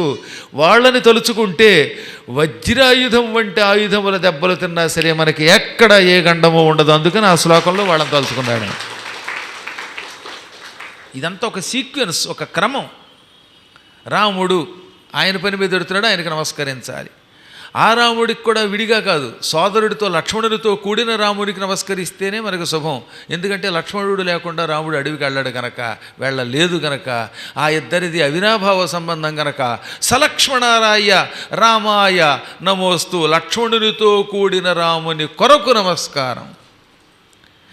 ఆయన భార్య, అసలు ఆవిడ కోసమేగా వచ్చాను కాబట్టి దేవ్యై చ తస్యై జనకాత్మజాయై, ఆయన భార్య అయిన జనకపుత్రిక సీతాదేవి కొరకు నమస్కారం. నమోస్తు రుద్రేంద్ర యమానిలేభ్యో, రుద్రుడు ఆయన వంశతోనే పుట్టాను, ఆయనే మృత్యుంజయుడు, ఆయన యొక్క పాదాలకి నమస్కారం. ఇంద్రుడికి నమస్కారం, యముడికి నమస్కారం, వాయుదేవునికి నమస్కారం, చంద్రుడికి నమస్కారం, అర్కుడు సూర్యభగవానుడికి నమస్కారం, ఆఖరణ ఈ మరుద్గణములకు నమస్కారం. వీళ్ళకి నమస్కారం చేస్తే ఆయుధగండం, వజ్రం వంటి ఆయుధముల గండం ఉండదు, చిరజీవిగా ఉంటాం అనుకుని ఆయన ఆ పని చేశాడనమాట. అదిగో అంత గొప్పవాళ్ళు. అందువల్ల ఇదంతా ఎందుకు చెబుతున్నాను, ఇలాంటి దైత్యులు కొంతమంది అమృతానికి రక్షణగా ఉన్నారు. అమృతానికి రక్షణగా దేవతల కంటే ప్రధానంగా ఈ దానవగణాన్ని పెట్టాడనమాట. వాళ్ళని పిలిచాడు, అమృతానికి రక్షణగా మరొకరిని చూసుకుంటాను, మీరు వెళ్ళండి, వెళ్ళి ఆ విష్ణు శర్మని బెదిరించండి, భయపెట్టండి, అవసరమైతే చంపేయండి అనగానే వాళ్ళు వచ్చారు. సింహాల రూపాలలో కొందరు, పులుల రూపంలో కొందరు, ఏనుగుల రూపంలో కొందరు, రాక్షసుల రూపంలో కొంతమంది వచ్చి కత్తులు పుచ్చుకొని శూలాలు పుచ్చుకొని మీద పడ్డారు. జంతువుల రూపంలో ఉన్నవాళ్ళు కరవడానికి మీదకు వచ్చారు, గర్జించారు, హుంకరించారు, ఘేంకరించారు, గాండ్రించారు. ఇవేం పట్టించుకోలేదు ఆయన. వాళ్ళ నాన్నగారి మీద భక్తి, విష్ణు భక్తుడు, ఓం నమో నారాయణాయ అన్నాడు. ఇంకేముంది, మొత్తం రాక్షసులు కకావికలై పారిపోయారు. తన మహామహిమతో రాక్షసుల పీడలోంచి బయటకు వచ్చాడు. ఆయనకు అర్థమైంది ఇదంతా ఇంద్రుడు చేస్తున్న పని, అమృతం పట్టుకెళ్లకుండా ఉండడానికి ఇంద్రుడు ఈ రాక్షసుల్ని నా దగ్గరికి పంపాడని గ్రహించి ఈ విధంగా వాళ్ళని పంపేశాడు. ఇప్పుడు ఇంద్రుడికి ఇక భయం కలిగింది. ఈ జనాల్ని పంపడం వల్ల వచ్చే లాభమేమీ లేదు, వెళ్ళిన వాళ్ళు వెళ్ళినట్టే ఆయన చేతిలో భంగపడుతున్నారు. మేనక పాడైపోయింది, ఈ రాక్షసులు కకావికలై పారిపోయారు. ఇప్పుడు నేనే వెడతాను అనుకుని ఒక దివ్యరథం సిద్ధం చేసుకుని వెళ్ళాడు. 1000 గుర్రములు పూంచిన రథం అది, పచ్చని గుర్రములు పూంచిన రథం అది. అలాంటి ఆకుపచ్చని 1000 గుర్రముల రథం మీద ఆయన యుద్ధానికి బయలుదేరాడు. ఎప్పుడైనా ఇంద్రుడు వచ్చాడంటే ఆయన ఎటువంటి వాడు అనమాట, హరిత్ అస్యహ, హరిదస్యహ అని పేరు. హరిత్ అంటే ఆకుపచ్చ, చక్కగా పూర్తిగా ఆకుపచ్చ. ఇప్పుడు ఈ గ్రీన్ మ్యాట్ ఎలా ఉంటుందో, పొలాలు ఎలా ఉంటాయో సస్యశ్యామలంగా అంత అందంగా ఉంటాయట. ఆ ఆకుపచ్చని గుర్రాలు కూడా 1, 2 కాదు, 1000 గుర్రములతో ఆకాశంలో ఎగురుతూ ఉంటుంది ఇంద్రుడి యొక్క దివ్యరథం. ఆ రథానికి సారథి మాతలి, మాతలి అన్నవాడు రథసారథి. అందులో కూర్చుని ఇంద్రుడు ఠీవిగా బయలుదేరాడు. ఓయి విష్ణు శర్మ, ఇక్కడ నుంచి ప్రయాణం చెయ్యాలంటే నేను వేసే ఆయుధాలను ఎదుర్కోవాలి అని పలికాడు. ముందేమో ఆగ్నేయాస్త్రం వేశాడు. వెంటనే ఆయన ఏం చేశాట, చిన్న మంత్రం చదివాడు. చదవగానే అగ్నిజ్వాలల మీదకి జలధారలు వెళ్ళాయి. ఆగ్నేయాస్త్రం అంటే ఏంటనమాట, అగ్ని మంత్రాలు చదివి బాణం వేస్తే భగభగ మండుతున్నటువంటి మంటలతో ఈ అస్త్రం వెళ్ళి అవతల వాడిని బూడిద చేస్తుంది. ఈ ఆగ్నేయాస్త్రం మీదకి ఈయన వారుణాస్త్రం వేశాడు. వెంటనే వారుణాస్త్రం వల్ల మంచి జలధారలు వచ్చాయి. ఈ జలధారలతోటి ఆగ్నేయాస్త్రం చల్లారిపోయింది. అలా ఎన్నెన్నో ఆయుధాలు పంపాడు ఆయన. ఎన్ని ఆయుధములు పంపినా వాటన్నిటినీ కేవలం నారాయణ మంత్రంతో నాశనం చేసి పారేశాడు ఆయన. చివరికి ఇంద్రుడు వజ్రాయుధం ఎత్తాడు. అక్కడ మాత్రం కోపం వచ్చేసింది ఇంకా విష్ణు శర్మకి. ఎప్పటిదాకా సహనంగా ఉన్నాడు. ఎన్ని ఆయుధములు ప్రయోగించినా వాటిని నేను అడ్డుకుంటూ ఉంటే ఇప్పటికైనా నా మీద జాలి కలగలేదా?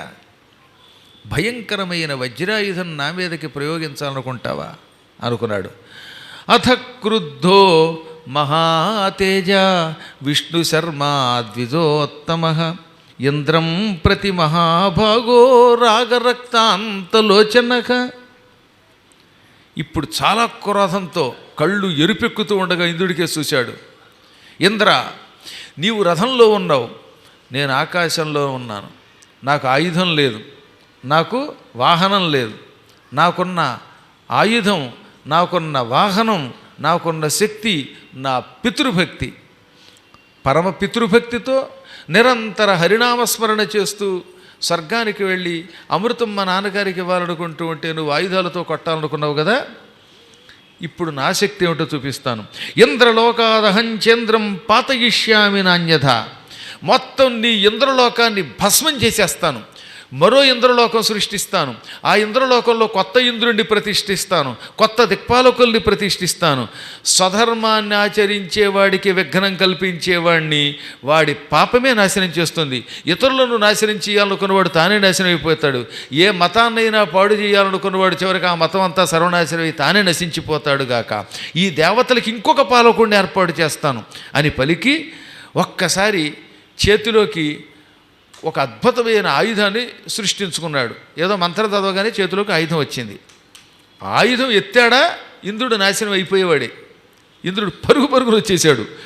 ఒక్కసారి కాళ్ళబేరానికి వచ్చాడు, పాదాల మీద పడిపోయాడు. భో భో విప్ర మహాప్రాజ్ఞ తపసా నియమేన చ దమేన సత్యశౌచాభ్యాం త్వత్సమో నాస్తి చాపరః. నాయన, తండ్రి, మహానుభావ, బ్రాహ్మణోత్తమ, ఆగు, తొందరపడకు. ఈ ఆయుధం ప్రయోగించి నన్ను భస్మం చెయ్యకు. కేవలం నిన్ను పరీక్షించి తద్వారా పితృభక్తి కలిగిన వాడు ఏ పనైనా సాధించగలడు అని లోకానికి చెప్పడం కోసం ఈ పని చేశాను తప్ప, ఈ పన్నాగం పన్నాను తప్ప, ఇదంతా మీ తండ్రి ప్రేరణ తప్ప నా స్వయం ప్రేరణ కాదు. ఏమి నీ తపస్సు, ఏమి నియమం, ఏమి ఇంద్రియ నిగ్రహం, నీది చాలా గొప్ప శక్తి. నా అపరాధాన్ని క్షమించు, నాకు వరాన్ని ప్రసాదించు, తొందరపడకు, నన్ను ఏమి చేయకనగానే టక్కున ఆయన ఆగిపోయాడు. మళ్ళీ ఆయుధాన్ని విసర్జించాడు. మహేంద్ర, నేను మాత్రం నీ మీద కోపగిస్తానా? 3 లోకాలని పరిపాలించే పూజ్యుడివి నువ్వు. ఇంద్రుడంటే సమస్త ప్రాణులకు అధిపతి, మానవులకే కాక దేవతలకే కాక పాతాళంలో ఉన్న నాగులకు కూడా నీవు అధిపతివి. అందుకే నిన్ను త్రిలోకాధిపతి అంటారు. అటువంటి పూజ్యుడి మీద ఆయుధం ఎత్తకూడదు, కేవలం ఆత్మరక్షణ కోసమే ఆయుధం ఎత్తాను అన్నాడు. నాకు తెలుసాయి నీ సంగతి, జ్ఞాననిధి. నేను ఇంద్రుణ్ణి, నా దర్శనం వ్యర్థం కాకూడదు, ఏం వరం కావాలో కోరుకో అన్నాడు. నా అపరాధం క్షమించు, నేను ఇంద్రుడిని గనక, వరాలు ఇచ్చే దేవతని కనుక నీకు వరాలు ఇస్తానడు. కానీ వెంటనే వినయంతో నమస్కరించాడని. ఎందుకంటే ఇంద్రుడు అని ఉండోయి. ఏదో పితృభక్తి వల్ల శక్తి వచ్చిందని ఇంద్రుడిని బంధించాలనుకోవడం తప్పులేదు. కానీ మళ్ళీ ఇంద్రుడి దగ్గర అహంకారం ప్రదర్శిస్తే అది పతనానికి మూల కారణం అవుతుంది. ఎందుకంటే ఇంద్రుడు అందరికీ వరాలు ఇచ్చేవాడు. ఇప్పుడు మనందరం స్వర్గానికి వెళ్ళడానికే యజ్ఞాలు చేస్తున్నాం ఎక్కువ మంది. ఏదో మీలాంటి పుణ్యాత్ములు కైవల్యం పొందడానికి చేస్తారు వైకుంఠానికో. కానీ ఎక్కువ మంది మినిమం స్వర్గం కోసమే కదా, అంతకంటే ఆశించక్కర్లేదు. ఆశించినా అంత తేలికేం కాదు. వైకుంఠం అనేది ఈ భూలోక వాసులకే. అందులో పురాణం వింటూ పిచ్చి పిచ్చి కామెంట్లు పెట్టేవాడికి ఈ జన్మలో వైకుంఠం పక్కన పెడితే అసలు నరకం కూడా రాదు. వాడు భూతప్రేత పిశాచాలు అయిపోతారు. అందువల్ల ఈయనకి జ్ఞానోదయం ఉండేది కనుక, అయ్యింది కనుక వెంటనే నమస్కరించి, మహాత్మా, దేవాదిదేవులను కూడా విప్ర తేజస్సుతో నాశనం చేయొచ్చు, కానీ ఈ విప్ర తేజస్సుని నీలాంటి మహాత్ములే ఇచ్చారు, దిక్పాలకులే ఇచ్చారు. నా తపఃప్రభావంతో నీ రాజ్యాన్ని నాశనం చెయ్యను. నువ్వేమో నన్ను మెచ్చుకుని వరం ఇస్తానన్నావు. నాకు 2 వరాలు. ఒకటి, అమృతం ప్రసాదించు. మా నాన్నగారి కోసం అమృతం పట్టుకెళ్ళి ఇవ్వడానికే ఇక్కడికి వచ్చాను కాబట్టి తండ్రి గారి కోసం అమృతం. ఇక 2వది, ఎప్పటికీ తరగని పితృభక్తిని ప్రసాదించు. నిశ్చల పితృభక్తి కావాలి అన్నాడు. అంతేగాని శాశ్వత కైవల్యమో లేకపోతే ఇంకోటి అడగను నేను. నాకు పితృభక్తి చాలు. పితృభక్తితో నేనే దివ్యలోకాలు పొందుతాను. స్వర్గం నాకు అక్కర్లేదు, ఇంకోటి అక్కర్లేదు, భోగాలు అక్కర్లేదు. నాకు అమృతం కావాలి, పితృభక్తి కావాలి. అమృతం కూడా నా కోసం కాదు, మా నాన్నగారి కోసం. అనగానే ఇదిగో అమృతం మరొక కుండలో పోషిస్తున్నాను. అమృతం తరగదండోయ్. స్వర్గలోకంలో అమృతం ఎంత తాగినా అంతా ఉంటుంది అందులో. అందుకని దాన్ని ఏం చేశాడు, కుండలో పోసిచ్చాడు.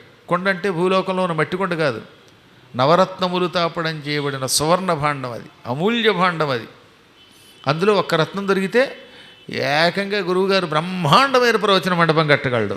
అటువంటిదన్నమాట. ఈ అమృత భాండాన్ని నీకు సంతోషంతో ఇస్తున్నాను. ఇక రెండవ వరం, నీవు కోరినట్టే నీ తండ్రి గారి మీద నిశ్చలముగా నీకు భక్తి ఉండుగాక అని పంపేసి ఇంద్రుడు వెళ్ళిపోయాడు. అసలు అతని తపస్సునికి ఆ విప్ర తేజస్సుకి మెచ్చుకుని మరి వెళ్ళిపోయాడు. స్వర్గం దాకా వెళ్ళక్కర్లేకుండా దారిలోనే వచ్చేసింది దీనికి అమృతం. చూసారా, మహాత్ములకి పనులు మధ్యలో అయిపోతూ ఉంటాయి, చివరిదాకా వెళ్ళక్కర్లేదు. వెతకబోయిన తీగ కాలికి దొరికినట్టే సగం ప్రయాణంతో వెనక్కొచ్చాడు అనమాట. 12 రోజులు సంవత్సర కాలం స్వర్గానికి వెళ్ళవలసిన వాడు అంత వెళ్ళక్కర్లేకుండా తిరిగి వచ్చాడనమాట. తిరిగి అదో అదృష్టం అండి. ఒక్కోసారి అంతే. ఒకసారి నేను ఏలూరుకి కారులో ప్రయాణం అవుతుంటే మధ్యలో సూర్యాపేటలోనే నాకు కావలసిన వస్తువు పట్టుకొచ్చి శిష్యుడు మళ్ళీ వెనక్కి పంపేశాడు. ఎంత లాభం! దానివల్ల నేను టోల్గేట్లు కలిసి వచ్చాయి. ప్రయాణం చేసి నడుము పేకక్కర్ లేకుండా ఉంది. ఈ మధ్యన ఎన్ని ప్రయాణాలండి బాబు, రోజు ప్రయాణమే. ఎంత బతిమాలినా శిష్యులు నన్ను వదలట్లేదు. ఒక్కోసారి విసుగొచ్చేస్తుందనమాట. ఒక్కరోజైనా హాయిగా పడుకొని ఇస్తారేమో అనుకుంటాం. అబ్బే, ఎవడికి ఏమి వరం ఇవ్వకపోతే వాడికి కోపం. అమ్మయ్య, ఈ 1-2 రోజులైనా పడుకుని ఏది సోమమంగళ, ఆ తర్వాత దుబాయ్ వెళ్ళి సప్తాహం చేద్దాం అనుకుంటే సోమమంగళ కడప మైదుకూరు ఈ 2 వెళ్ళకపోతే మా మీద ఒట్టు అన్నారు. సరే నాయన అన్నాం. అంటే రేపు ఆదివారం సాయంత్రం మళ్ళీ ప్రయాణం. నాకు నా బతుకంతా రైల్లోనూ విమానంలోనే ప్రయాణం. మళ్ళీ అక్కడికి వెడతాం. పోనీ అక్కడైనా సాయంత్రం ఓపోట అంటే పొద్దున్న ఒక చోటట మంత్రోపదేశాలట, మళ్ళీ 11 గంటల దాకా ప్రవచనంట, ఆ తర్వాత మళ్ళీ మధ్యాహ్నం 1 గంట ఎంతో భోజనానంతరం విశ్రాంతిట, మళ్ళీ సాయంత్రం ప్రవచనంట, ఆ మర్నాడు మళ్ళీ ప్రవచనంట. ఈలోపు మళ్ళీ ఒకళ్ళు వచ్చి మాకు దారిలో గో సంరక్షణ ఉందండి అది చూడండి అంటారు. మనిషిని ఒక్కడనేనా? నా శరీరం కూడా మానవ శరీరమేనా? ఎవడింటికి రాకపోతే అలాగే ఎక్కడ ఎంతమంది ఇంటికి కడతాడు? పోనీ నా దగ్గర మంత్రం ఏకోహం అస్మి అని జగదేకుని కథలోలాగా మంత్రం ఉందనుకోండి, అప్పుడు ఆ మంత్రం చదువుకుంటే ఓ పద్మాకర్ గారికి ఇంకో పద్మాకర్ గారు తయారైతే ఒక ఆయన మైదుకూరు, ఒక ఆయన కడప, ఇంకొక ఆయన ఏమో గడప, ఇంకొక ఆయన ఏదో ఇంకో విడప, ఇంకొక ఆయన హైదరాబాద్లో, ఇంకొక ఆయన అమెరికాలో, ఇన్ని రూపాయలు ధరించేవాడిని. ఆ మంత్రం ఇవ్వలేదు నాకు మా గురువు గారు. అది ఉంటే ఎంత బాగుండు అనిపిస్తుంది అనమాట నాకు. మనకు అందులో చూసారా, ఏకోహం అస్మి, ఏకహ అంటే ఒకడిని, అనేకహ ఎక్కువ మందిగా, అహం నేను, అస్మి అవుతున్నాను అనే మంత్రం. ఆ మంత్రం ప్రాక్టీస్ చేయాలన్న కోరిక ఉంది. ఓ 49 రూపాయలు ధరిస్తే ఏకకాలంలో 49 చోట్ల ఉండొచ్చు. హైదరాబాదులో ప్రవచన మండపంలో 40 రోజులు ఉండొచ్చు, బెంగుళూరు వెళ్ళి అక్కడ ఉండొచ్చు, అదేదో అమెరికా వెళ్ళి ఉండొచ్చు, ఆస్ట్రేలియా వెళ్ళి ఉండొచ్చు, అంతరిక్షంలో ఉండొచ్చు, అధోలోకంలోనూ ఉండొచ్చు. ఇంకా ఆ మంత్రం పట్టివ్వట్లేదు. చూద్దాం, ట్రై చేద్దాం. కాబట్టి ఎందుకు చెప్తున్నానంటే ప్రయాణంలో కొంతైనా కలిసి వస్తే అదొక అదృష్టం. పోనీ వచ్చిన వాడు వెళ్ళడం, మంత్రం ఇచ్చిన వెంటనే, ఇప్పుడు మంత్రం ఉపదేశం అంటాడు అనుకోండి, ఎవడన్నా పక్కన నిలబడి మంత్రం ఇచ్చామనుకోండి, ఈ మంత్రం సరిపోతుందా అండి? ఎన్నిసార్లు చెయ్యాలండి బాబు? పొద్దున్న సాయంత్రం తోచినన్ని సార్లు చెయ్యి. తోచినన్ని సార్లు అంటే అది 108 అవ్వచ్చా 1000 అవ్వచ్చా అండి? బాబు పోనీ 108 1000 చెయ్యన్నాం అనుకోండి. అన్నం తిన్నాక చెయ్యాలండి, తినకుండా చెయ్యాలండి? ఓపిక ఉంటే అన్నం తినకుండా చేయనాయన, ఓపిక లేకపోతే అన్నం తిని చెయ్యన్నాం అనుకోండి. అన్నంలో కోడిగుడ్డు ఉండొచ్చా అండి? మసాలా ఉండొచ్చా అండి? విభూతి పెట్టుకోవాలండి, పెట్టుకోకూడదా అండి? మంచం మీద పడుకోవాలండి, కింద పడుకోవాలండి? కింద పడుకున్నప్పుడు కొత్త దుప్పటా పాత దుప్పటా? ఆ పాత దుప్పటి మీద పడుకున్నప్పుడు తలగడ పెట్టుకోవచ్చా పెట్టుకోకూడదా? ఇవన్నీ అడిగాడు, అందుకని చెప్తున్నాను నేను. తలగడ పెట్టుకోవచ్చు అన్నవారు కూడా కొత్త తలగడ పాత తలగడ? తలగడకి కవర్ ఉండాలా ఉండకూడదా? కవరా వద్దా అంటే ఈలోపు నాకు శివరంగి అయిపోయింది. దీనికి ఏం చేయాలో తెలియట్లేదు నాకు. ఎప్పుడైనా గురువుగారు మంత్రం ఇస్తే భక్తితో చెయ్యండి ఆయన, ఓపిక ఉండండి, నియమాలు మీరు పెట్టుకోండి అంటే ఇంకెందుకు మళ్ళీ ఇన్ని ప్రశ్నలు చెప్పండి, నా కర్మ కాకపోతే. ఇప్పుడు ఏదో ఓ మండపం కడతారు పురాణాలకు అన్నాను అంటే ఒక ఆవిడ వచ్చి ఎన్ని గజాల్లో కడతారండి? ఆవిడ ఇచ్చింది 6 రూపాయలు. పోనీ ఓ 1,00,000 రూపాయలు ఇచ్చిన వాళ్ళు అడిగానంటే అర్థం ఉంది. ఇంకా ఆలు లేదు, చూలు లేదు. ఇంకొక ఆయన అంటాడు అదేంటంటే దాన్ని పార్కింగ్ కోసం సెల్లార్ కడదామా అండి? అసలు ఇంకా నీ మొహానికి నా మొహానికి ఒక గజం లేదు. సెల్లార్ కడదామండి, పైన కడతామండి, ఎన్ని కడతామండి? నువ్వు డబ్బులన్నీ వచ్చిన తర్వాత, అది కొన్న తర్వాత శంకుస్థాపన చేశాక కదా ప్లాను. ఇంకెంతవరకునేమో ఆ స్థలానికే డబ్బులు లేవు, పూర్తిగా రాలేదు. ఓ 1000 గజాలు ఉంటే బాగుండంటే అందులో సగం కూడా లేదు. మా ఐదారు గొడవ చెబితే సిగ్గుచేటు అనమాట. అంచేది వచ్చిన ఇంత, కోరిక చూస్తే అంత. మళ్ళీ దానికి ఎన్ని స్లాబులు వేయాలి, ఏ సిమెంట్ వాడాలి. ఒక ఆయన వచ్చి ఏమంటే మా ఐరన్ షాప్ ఉందండి, కట్టేటప్పుడు అక్కడే కొనండి అన్నాడు. కొనాలట పైగా. అసలు ఏమిటి, ఆలు లేదు చూలు లేదు, కొడుకు పేరు సోమలింగం. నాయనలారా, ఎన్ని కష్టాలు ఉన్నాయో మీకు తెలియదు, చెబితే ఆశ్చర్యంగా ఉంటుంది. ఇవన్నీ చెబుతూ ఉంటే పిచ్చపీనుగు అంటాడు గురువుగారు, మధ్యలో పురాణం మధ్యలో అప్రస్తుతం అంటాడు. నీ మొహానికి అప్రస్తుతం, ఇది అప్రస్తుతం కదా, ఇది ప్రస్తుతం. పురాణంలో పౌరాణికులకు ఉన్నటువంటి విశేషాలు, మీ ఉపాసనలు అవన్నీ తెలుసుకోవాలి. ఏమి తెలియకపోతే నువ్వు చెప్పినట్టు నేను పురాణం చెప్పను, నీకు ఇష్టమైతే వినలేత అవతలపో అనండి. అలాంటి వాడిని ఎవడన్నా పిచ్చి కామెంట్ పెడితే వాడి మొహం పగిలేలాగా కామెంట్ పెట్టండి ఈసారి మీరు. అటువంటి వాడిని క్షమించకండి. గురుభక్తి కలిగిన వాళ్ళు అయితే మాత్రం మీ గురువుగారి తోలికి వస్తే మాడు పగిలేలా కొట్టండి. ధర్మ సందేహాలు అయితే పర్వాలేదు. అనవసరంగా పిచ్చివాగుడు అయితే వాడికి ఎప్పుడు కూడా ఓ మాడు మీద నెత్తి మీద వాడు ఎవడో తెలుసుకుని మరి పెట్టండి, పర్వాలేదు, ఏం పర్వాలేదు. అది కూడా చట్టబద్ధంగా. మళ్ళీ వాడు వాగాడని మీరు అపవిత్రమైన మాటలు మీరు పెట్టకండి. వాడు సుంట అంటే నువ్వు సుంట ఎందుకు, వాడు పెంట, ఆ పెంటలో నోరు పెడితే అది తంట, ఆ తంట వల్ల రేపు పొద్దున్న నీ ఇంట్లో ఉండేది వంట కాదు, అది కూడా పెంట అవుతుంది. గోవిందా.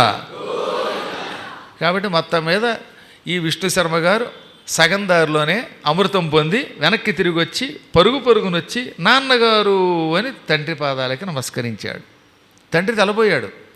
ఎప్పుడో ఏడాది తర్వాత వస్తాం అనుకున్నానరా, 3-4 నెలలకి వచ్చేసేటంటే జరిగిందంతా చెప్పి, తాత ఇంద్రాత్ సమానీతం అమృతం వ్యాధినాశనం అనేనాపి మహాభాగ నీరుజో భవ సర్వదా.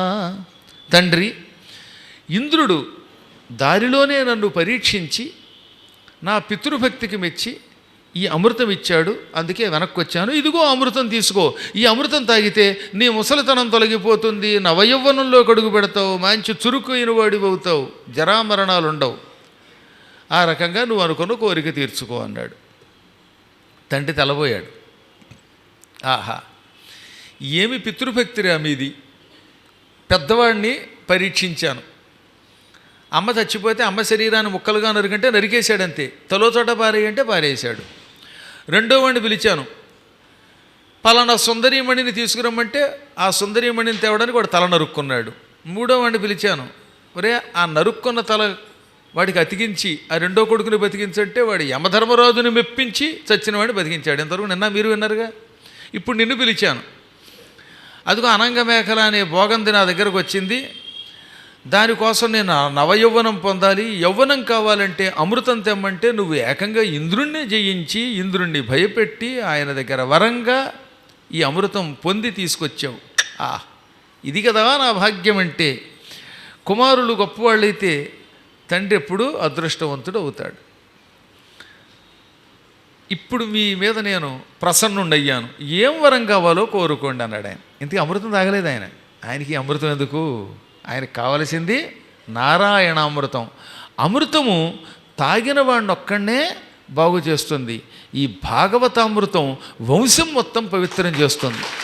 అందువల్ల ఆయనకు కావలసింది భాగవతామృతమే తప్ప అమృతం అక్కర్లేదు.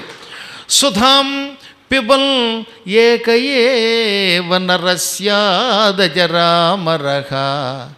భాగవతామృతం కుర్యాత్ కులమేవా జరామరం. సుధాం పిబన్ అంటే అమృతమును తాగితే, స్వర్గంలో ఉన్న అమృతమును తాగితే తాగినవాడొక్కడే కలియుగాంతం వరకు జరామరణములు లేకుండా ఉంటాడు. ఉదాహరణకి ఇప్పుడు ఈ కుర్రవాడు అమృతం తాగాడు, వాడు అదృష్టం బాగుండి తాగితే ఆ కుర్రవాడు వెంటనే అవుతాడనమాట, నా అలాగా ఓ 16 ఏళ్ల కుర్రాడైపోతాడు, అందంగా తయారవుతాడు. ఈ కలియుగాంతం వరకు ముసలితనం రాదు, మరణం రాదు. కాబట్టి అమృతం కేవలం ఒక్కడనే బాగు చేస్తుంది. కానీ భాగవతం అనే అమృతం తాగితే మొత్తం ఆ వంశం వాళ్ళంతా అజరామరులు అవుతారు. అంటే ఆ వంశంలో వాళ్ళకి ముసలితనము చావు రాదు. ముసలితనము చావు రాకుండా ఉండాలంటే వాళ్ళు ఎక్కడికి వెళ్ళాలి, వైకుంఠానికి వెళ్ళాలి. అనగా ఒక వ్యక్తి ఎవడైనా తన పేరు మీదుగా భాగవత సప్తాహాన్ని చేయించుకుని ఆ భాగవతం వింటే అతడికి వెనక వెళ్ళిపోయిన 7 రాబోయే 7 తరాలు అంటే వీడితో కలిపి మొత్తం 15 తరముల వాళ్ళు వైకుంఠానికి కడతారు. దానివల్ల వాళ్ళకి పునర్జన్మ ఉండదు. అందుకని కులమేవ అజరామరం అన్నారు. అటువంటిది అంత దివ్యశక్తి కలిగింది భాగవతం. ఆ భాగవతామృతం కావాలి, కానీ నాకు ఈ బోడి అమృతం ఎందుకు? అందువల్ల అమృతం తాగని అన్నాడు ఆయన. అని పైకి అనకుండానే అమృతం తాగకుండా, నాయనలారా ఈ అమృతాన్ని పక్కన పెడదాం. మీ నలుగురు పుత్రుల్ని మొదటి వాళ్ళని పరీక్షించాను, ఇంకా ఐదో వాడిని సోమశర్మని పరీక్షించలేదండోయ్. పెద్దవాడిని యజ్ఞశర్మని, రెండోవాడు దేవశర్మని, ఆ తర్వాత మూడోవాడిని, ఇప్పుడు నాలుగోవాడు విష్ణు శర్మని, వీళ్ళందరినీ పరీక్షించాడు. మీ నలుగురి మీద నాకు అభిమానం కలిగింది, మీరు ఈ పరీక్షలో విజయం సాధించారు కనుక ఇప్పుడు నేను మిమ్మల్ని మెచ్చుకున్నాను, మెచ్చుకొని వరాలు ఇచ్చుకోవాలనుకుంటున్నాను, చెచ్చెర కోరుకోండి అన్నాడు. అప్పుడు వాళ్ళు బాగా ఆలోచించారు. నాన్న, నీకు మా ఎడల ప్రేమ కలిగింది, మా మీద అభిమానం కలిగింది, వరం ఇస్తా అంటున్నావు, దానికి మాకు వేరే వరం అక్కర్లా, చచ్చిపోయిన మా అమ్మని బతికించు, మాకు తల్లి అంటే ఇష్టం. ఏ కారణం చేతనో తల్లి హఠాత్తుగా జ్వరం పొంది చచ్చిపోయింది. వాళ్ళకు కొంచెం అనుమానం, ఇదంతా మా నాన్నగారి పరీక్ష అని. అందుకని అది పరీక్ష అయినా అయి ఉండాలి, లేదా ఆయువు తీరైనా చచ్చిపోయి ఉండాలి. మా అమ్మ మరణించింది, అమ్మ లేకపోతే మేము ఉండలేము, మేము నీకు సేవ చేసాం. తండ్రి అంటే ఎంత భక్తో తల్లి అంటే కూడా అంతే భక్తి. మాతాపితర సేవ చేసుకోమన్నారు, కానీ కేవలం తండ్రి కేవలం తల్లి అని లేదు కదా, ఇద్దరి మీద సమానమైన ప్రేమ ఉండాలి. పాండురంగ మహాత్మ్యం అదే చెబుతోంది. తెనాలి రామకృష్ణుడు స్కాంద పురాణంలోని పాండురంగ మహాత్మ్యం రాశాడు కదా. ఆ పాండురంగ మహాత్మ్యం ఏమిటి? మాతాపిత పాదసేవే గొప్ప. అందుకే పుండరీకుడు కాళ్ళు పోగొట్టుకున్నవాడు కూడా కేవలం తల్లిదండ్రుల సేవలో మళ్ళీ కాళ్ళు తెచ్చుకున్నాడండి. మాతాపిత పాదసేవే మాధవ సేవేయని మరువనమ్మా అన్నాడు వాడు. అది కేవలం పురాణ వాక్యం అది. కాబట్టి నాకు తల్లి కూడా కావాలనగానే ఆయన చిరునవ్వు నవ్వాడు. ఓ సంతే కదా, ఇదిగో చూడండి అన్నాడో లేదో టక్కన వాళ్ళమ్మ అక్కడ ప్రత్యక్షం అయిపోయింది. పుత్రుల మీద ప్రేమతో పరుగు పరుగున వచ్చి, నాయన మీ నాన్నగారు నన్ను కావాలని ఓ మాయతో చచ్చినట్టు నటింపజేసి నా శరీరం మీ చేత ముక్కలు చేయించి తలో చోట పారేసి ఆ తర్వాత నన్ను చోట దాచారు. ఇది మీ తండ్రి గారి పరీక్ష, ఆయన మహిమ, నేనెక్కడికి వెళ్ళాను అని పరుగు పరుగున వచ్చిన వాళ్ళని కౌగిలించుకున్నది. నేను ఎంత అదృష్టవంతురాలినిరా, మీలాంటి కుమారుల్ని కన్నాను. మీరు కుమారులు కాదు, కుమార రత్నములు, మహాత్ములు. సాధారణంగా ఏ తల్లైనా నాకు బంగారం లాంటి కొడుకు పుట్టాలి, వాడు విద్యావంతుడవ్వాలి, ఆరోగ్యంగా ఉండాలి, తల్లిని ప్రేమగా చూడాలనుకుంటుంది. కానీ అందరి కోరికలు తీరవు. అందరికీ సుందరాంగులైన కొడుకులు పుట్టరు. పుట్టిన వాళ్ళలో వికలాంగులు ఉండొచ్చు, లేకపోతే ఆరోగ్యం బాగాలేని వాళ్ళు పుట్టచ్చు. కానీ ఆరోగ్యం బాగున్న వాళ్ళు ఉండాలి. ఆ ఆరోగ్యంగా బాగున్నవాడు బాగా చదువుకున్న వాళ్ళు అయ్యి ఉండాలి, చదివిన తర్వాత తగిన సంపాదన ఉండాలి. ఇవన్నీ ఉన్నాక తల్లిని తండ్రిని పూజించేవాళ్ళు అయ్యి ఉండాలి. ఇన్ని లక్షణములు మీలో ఉన్నాయి. ఇటువంటి పుణ్యాత్ముడు ఒకడు తల్లి కడుపులో ప్రవేశించి పుడితే ఆ తల్లి గర్భం నిజమైన గర్భం తప్ప మిగతా గర్భములు కావు. ఉత్తమ గర్భం అంటే నాదే అన్నదాడు. ఇది నా భాగ్యం. అది మమ పుత్రాస్తు సంజాతాః పితృభక్తి పరాయణాః అహో లోకేషు పుణ్యైశ్చ సుపుత్రః పరిలభ్యతే. నా కొడుకులు ఒకరిని మించిన వారొకరు, పితృభక్తి కలిగిన వాళ్ళు, పుణ్యాత్ములు. ఇటువంటి సుపుత్రుడు పుట్టడం చాలా అరుదు.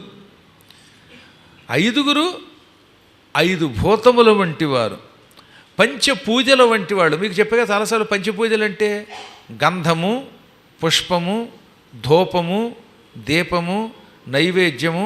ఈ 5 దేవతలకి చాలా ఇష్టం. ఇంకా అన్నీ చేయకపోయినా ఈ విధంగా గంధం, ధూపం, దీపం, పుష్పం, నైవేద్యం ఇస్తే ఈ పంచపూజలతో అమ్మవారు అనుగ్రహిస్తుంది, సంతోషిస్తుంది. అందుకని అమ్మవారిని పంచపూజాపరాయణ అన్నారు. ఆ 5 పూజలు అమ్మవారికి సమర్పించే 5 పూజలు మీ 5 కొడుకుల రూపంలో నన్ను పట్టుకున్నాయి అన్నది ఆవిడ. అంటే ఒకడు గంధం, ఒకడు పుష్పం, ఒకడు ధూపం, మరొకడు దీపం, మరొకడు నైవేద్యం లాంటి వాళ్ళు అన్నమాట. ఇక భూమి, అగ్ని, జలం, వాయువు, ఆకాశమని పిలువబడే పంచభూతాలు ఎంత గొప్పవో మీ 5 కొడుకులు అటువంటి వాళ్ళు. యజ్ఞం చేసిన వాళ్ళు, పుణ్యాత్ములు, తపస్సు చేసిన వారు, తేజస్సు ఉన్నవారు, పరాక్రమం ఉన్నవారు అని పొగడగా వాళ్ళు ఏమన్నారు తెలుసా? గర్వపడలా.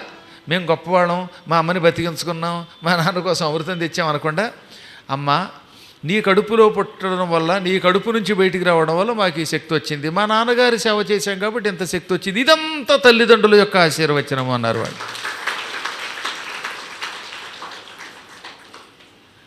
ఎంతసేపు ఇప్పుడు ఎప్పుడైనా బెంగళూరు వెళ్ళండి, తందే తాయి ఆశీర్వచన అంటారు వాళ్ళు.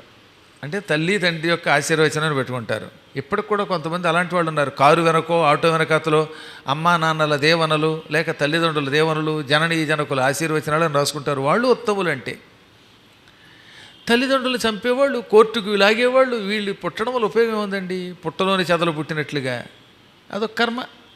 పిల్లలకి ఇటువంటి కథలు నేర్పండి. చిన్నప్పటి నుంచి వాళ్ళు బాగు చేయండి. మీరే మీ తల్లిదండ్రులు పూజించక మీ పిల్లలకి పుట్టగానే ఓ సెల్ ఫోన్ ఇస్తే సెల్ చూసి వాడికి హైడ్రోసెల్ వస్తుంది. కర్మ ఎంతసేపు అవేనా? మంచివి చూపించండి వాళ్ళకి. ఓ శివాజీయో, ఈ మధ్యన చూస్తున్నాక పిల్లని శివాజీ మహారాజుకి చెయ్యని కత్తించుకుంటాడంటే శివాజీ ఆదర్శం అవుతున్నాడు మనకి. ఓ రాముడి కథో, అర్జునుడి కథో, పరశురాముడి కథో ఇవి చూపించాలి పిల్లలకి. అంతేగాని స్మగ్లర్ల కథలు చూపించకండి. దొంగలకి దొంగ ఇవి మనకెందుకు కర్మ? కాస్త మంచివి చూపించండి. కార్తవీర్యార్జునుడి కథ, పాండురంగ మహాత్మ్యం ఇలాంటివి పాతవి చూపించండి.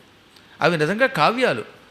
మీకు ఒక మహానుభావుడి గురించి చెప్తే ఎన్నిసార్లు చెప్పినా చాలా పొగుడుతున్నామని అనుకుంటే నాకు వచ్చే నష్టం లేదు. కానీ పెంగళి నాగేంద్రరావు గారు 8 భాషల్లో పండితుడు. ఆయన భాష వింటేనే బాగుపడతాం మనం.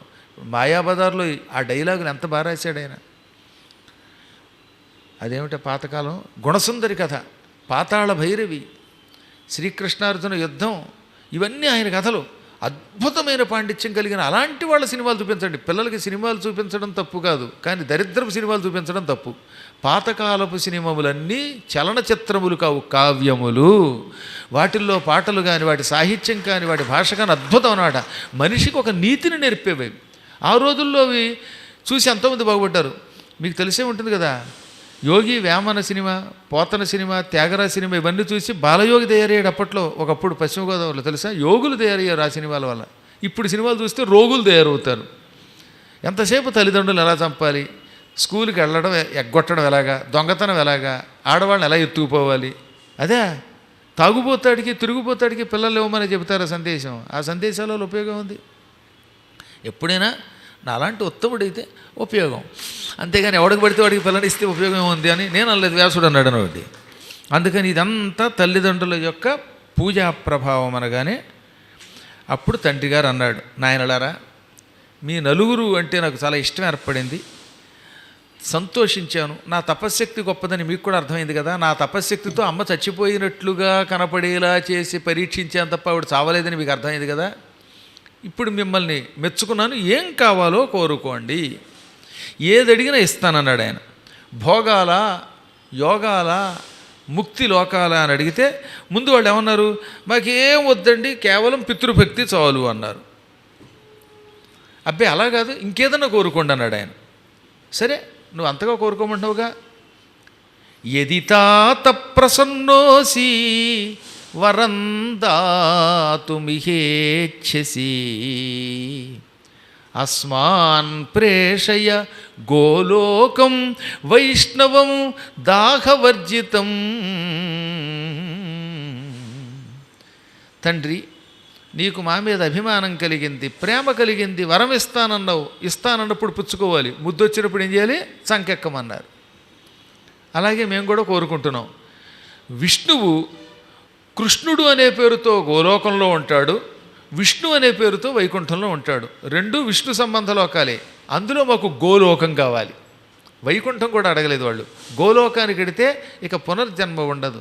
అందుకని శ్రీకృష్ణుడు రాధా సమేతంగా పరమానంద స్వరూపుడి తిరిగేటటువంటి బృంద, తులసి మొదలైనటువంటి వాళ్ళకి నిలయమైన, సుధాముడు లాంటి గోపాలకులకి నిలయమైన గోలోకం కావాలి.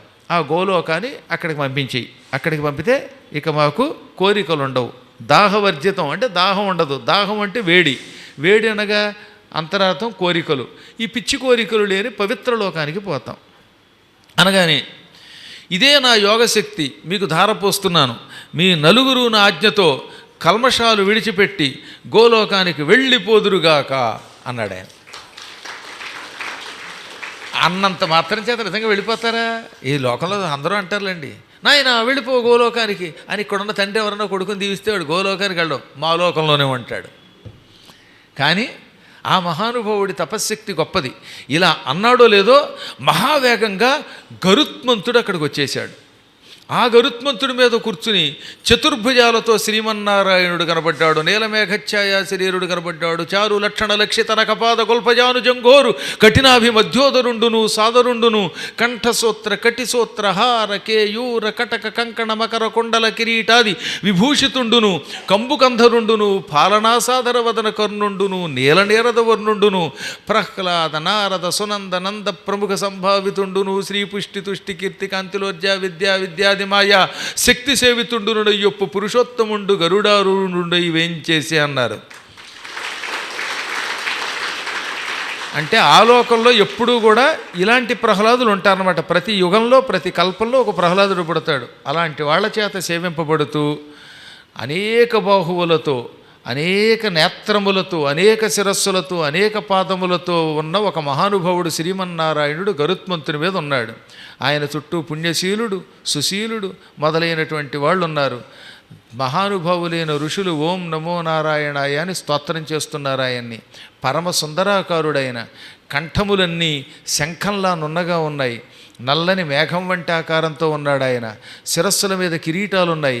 ఆ కిరీటాల మీద నవరత్నాలు ఉన్నాయి. చెవులకేమో కుండలాలు ఉన్నాయి. ఈ కుండలములకు కూడా నవరత్నాలు తాపడం చేయబడి ఉన్నాయి. చేతులకి కంకణాలు ఉన్నాయి. నడుముకి వడ్డాణం ఉన్నది.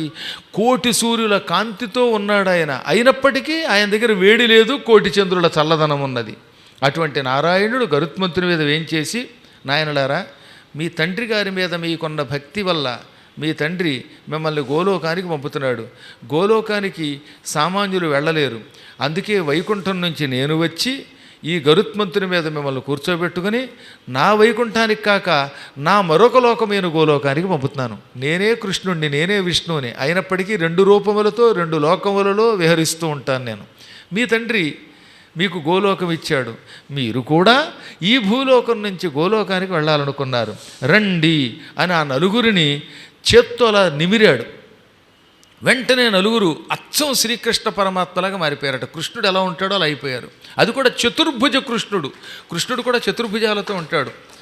అలాంటి కృష్ణ రూపం నెమలిపించం పెట్టుకొని మొలతాడు కట్టుకొని పసుపచ్చని వస్త్రం పీతాంబరం కట్టుకొని ఉన్న కృష్ణ పరమాత్మ ఏ రూపంతో ఉంటాడో ఈ నలుగురు ఆ రూపంలోకి వెళ్ళారు. దానికి ఏమని పేరు? సారూప్యము. అంటే పరమాత్ముడి రూపము వంటి రూపము పొందుట. సాలోక్యము, సామీప్యము, సారూప్యము, సాయుజ్యము, కైవల్యము అని మోక్షం 5 రకాలు నిజానికి. అందులో వ్యవహారంలో 4 వాడతాం మనం. అందులో సామీప్యము అంటే ఇదిగో మీరు నాకు ఎదురుగుండా దగ్గరగా కూర్చున్నారుగా, సమీపము అంటే దగ్గర. సమీపములో కూర్చున్న మోక్షాన్ని ఏమంటారు? సామీప్యము. వైకుంఠము, కైలాసము, మణిద్వీపము, గోలోకంలోనూ అక్కడున్న దేవతలకి బాగా దగ్గరగా సన్నిహితంగా కూర్చుంటే వాళ్ళని ఏమంటారు? సామీప్య భక్తి కలిగిన వాళ్ళు, సామీప్య మోక్షం పొందిన వాళ్ళు అంటారు. సాలోక్యము అనగా ఎక్కడ కూర్చున్నా ఎప్పుడూ పరమాత్మను చూస్తారు వాళ్ళు. వాళ్ళు ఏ పని చేస్తున్నా సర్వకాల సర్వావస్థలో వాళ్ళ కంటికి ఆ భగవంతుడే కనపడతాడనమాట. ఆ విధంగా ఆయన చూచే యోగం పడుతుంది కొందరికి. సారూప్యము అనగా భగవంతుడిని అదే రూపం పొంది సేవించటం. కృష్ణుడి దగ్గరికి వెడితే కృష్ణుడి రూపం, విష్ణువు దగ్గరికి వెడితే విష్ణు రూపం, కైలాసానికి వెడితే శివరూపం, అమ్మవారి దగ్గరికి వెడితే అచ్చం అమ్మవారి రూపం ధరించి ఆ రూపంతో ఆ పరమాత్మని సేవించటం. దానికి సారూప్యం అని పేరు. ఇంకా సాయుధ్యం అంటే ఆ శరీరంలో కలిసిపోవటం. ఇంకా వాడు ఉండడు. ఓ చెంబుడు నీళ్లు పట్టుకెళ్ళండి, సముద్రంలో కలపండి. ఇప్పుడు ఈ చెంబుడు నీరు ఉందా? లేదు. ఎందుకని? ఈ నీరు సముద్రంలో కలిసిపోయి సముద్రం అయిపోయింది, సముద్రుడు అనబడింది. అలాగే మన ఆత్మ ఆ పరమాత్మలో కలిసిపోతే ఇంకా వాడే పరమాత్ముడు అయిపోయాడు. ఇక వాడికి ఏ అస్తిత్వం లేదు. దగ్గరగా కూర్చోవడం, ఆ రూపంతో ఉండడం, చూడడం లేదు. ఆయనలో కలిసిపోయాడు అనమాట. ఇది కాక 5వది కైవల్యము. అంటే కేవలము పరమాత్మ తప్ప ఇంకేం అక్కర్లేదు. అలాంటి వాడు విష్ణువులాగే ఆయన చెప్పిన పనులు చేయగలుగుతాడు, ఎక్కడికైనా వెళ్ళగలుగుతాడు. ఎందుకంటే ఆయన తప్ప మరొకటి అక్కర్లేదు కనుక. కేవలము అంటే అది మాత్రమే. కేవలస్య భావ కైవల్యం. ఇంకా నాకు పరమాత్మ తప్ప మళ్ళీ జన్మొద్దు, ఇంకో కోరిక లేదు, ఆయన చెప్పినట్టు నడుచుకుంటాను అని భావించి ఆయన దగ్గరికి వెళ్ళిన వాళ్ళు పొందే మోక్షం కైవల్యము.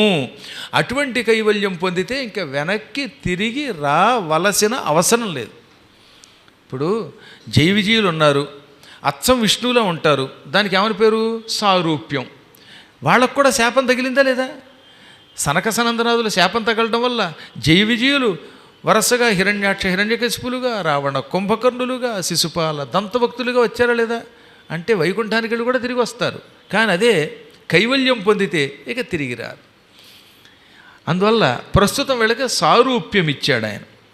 ఆ నలుగురిని తీసుకుని వీళ్లతో పాటుగా శివశర్మ నువ్వు కూడా నీ భార్యా సమేతంగా గోలోకానికి వచ్చేస్తావా అన్నాడండో మళ్ళీ శ్రీమన్నారాయణుడు.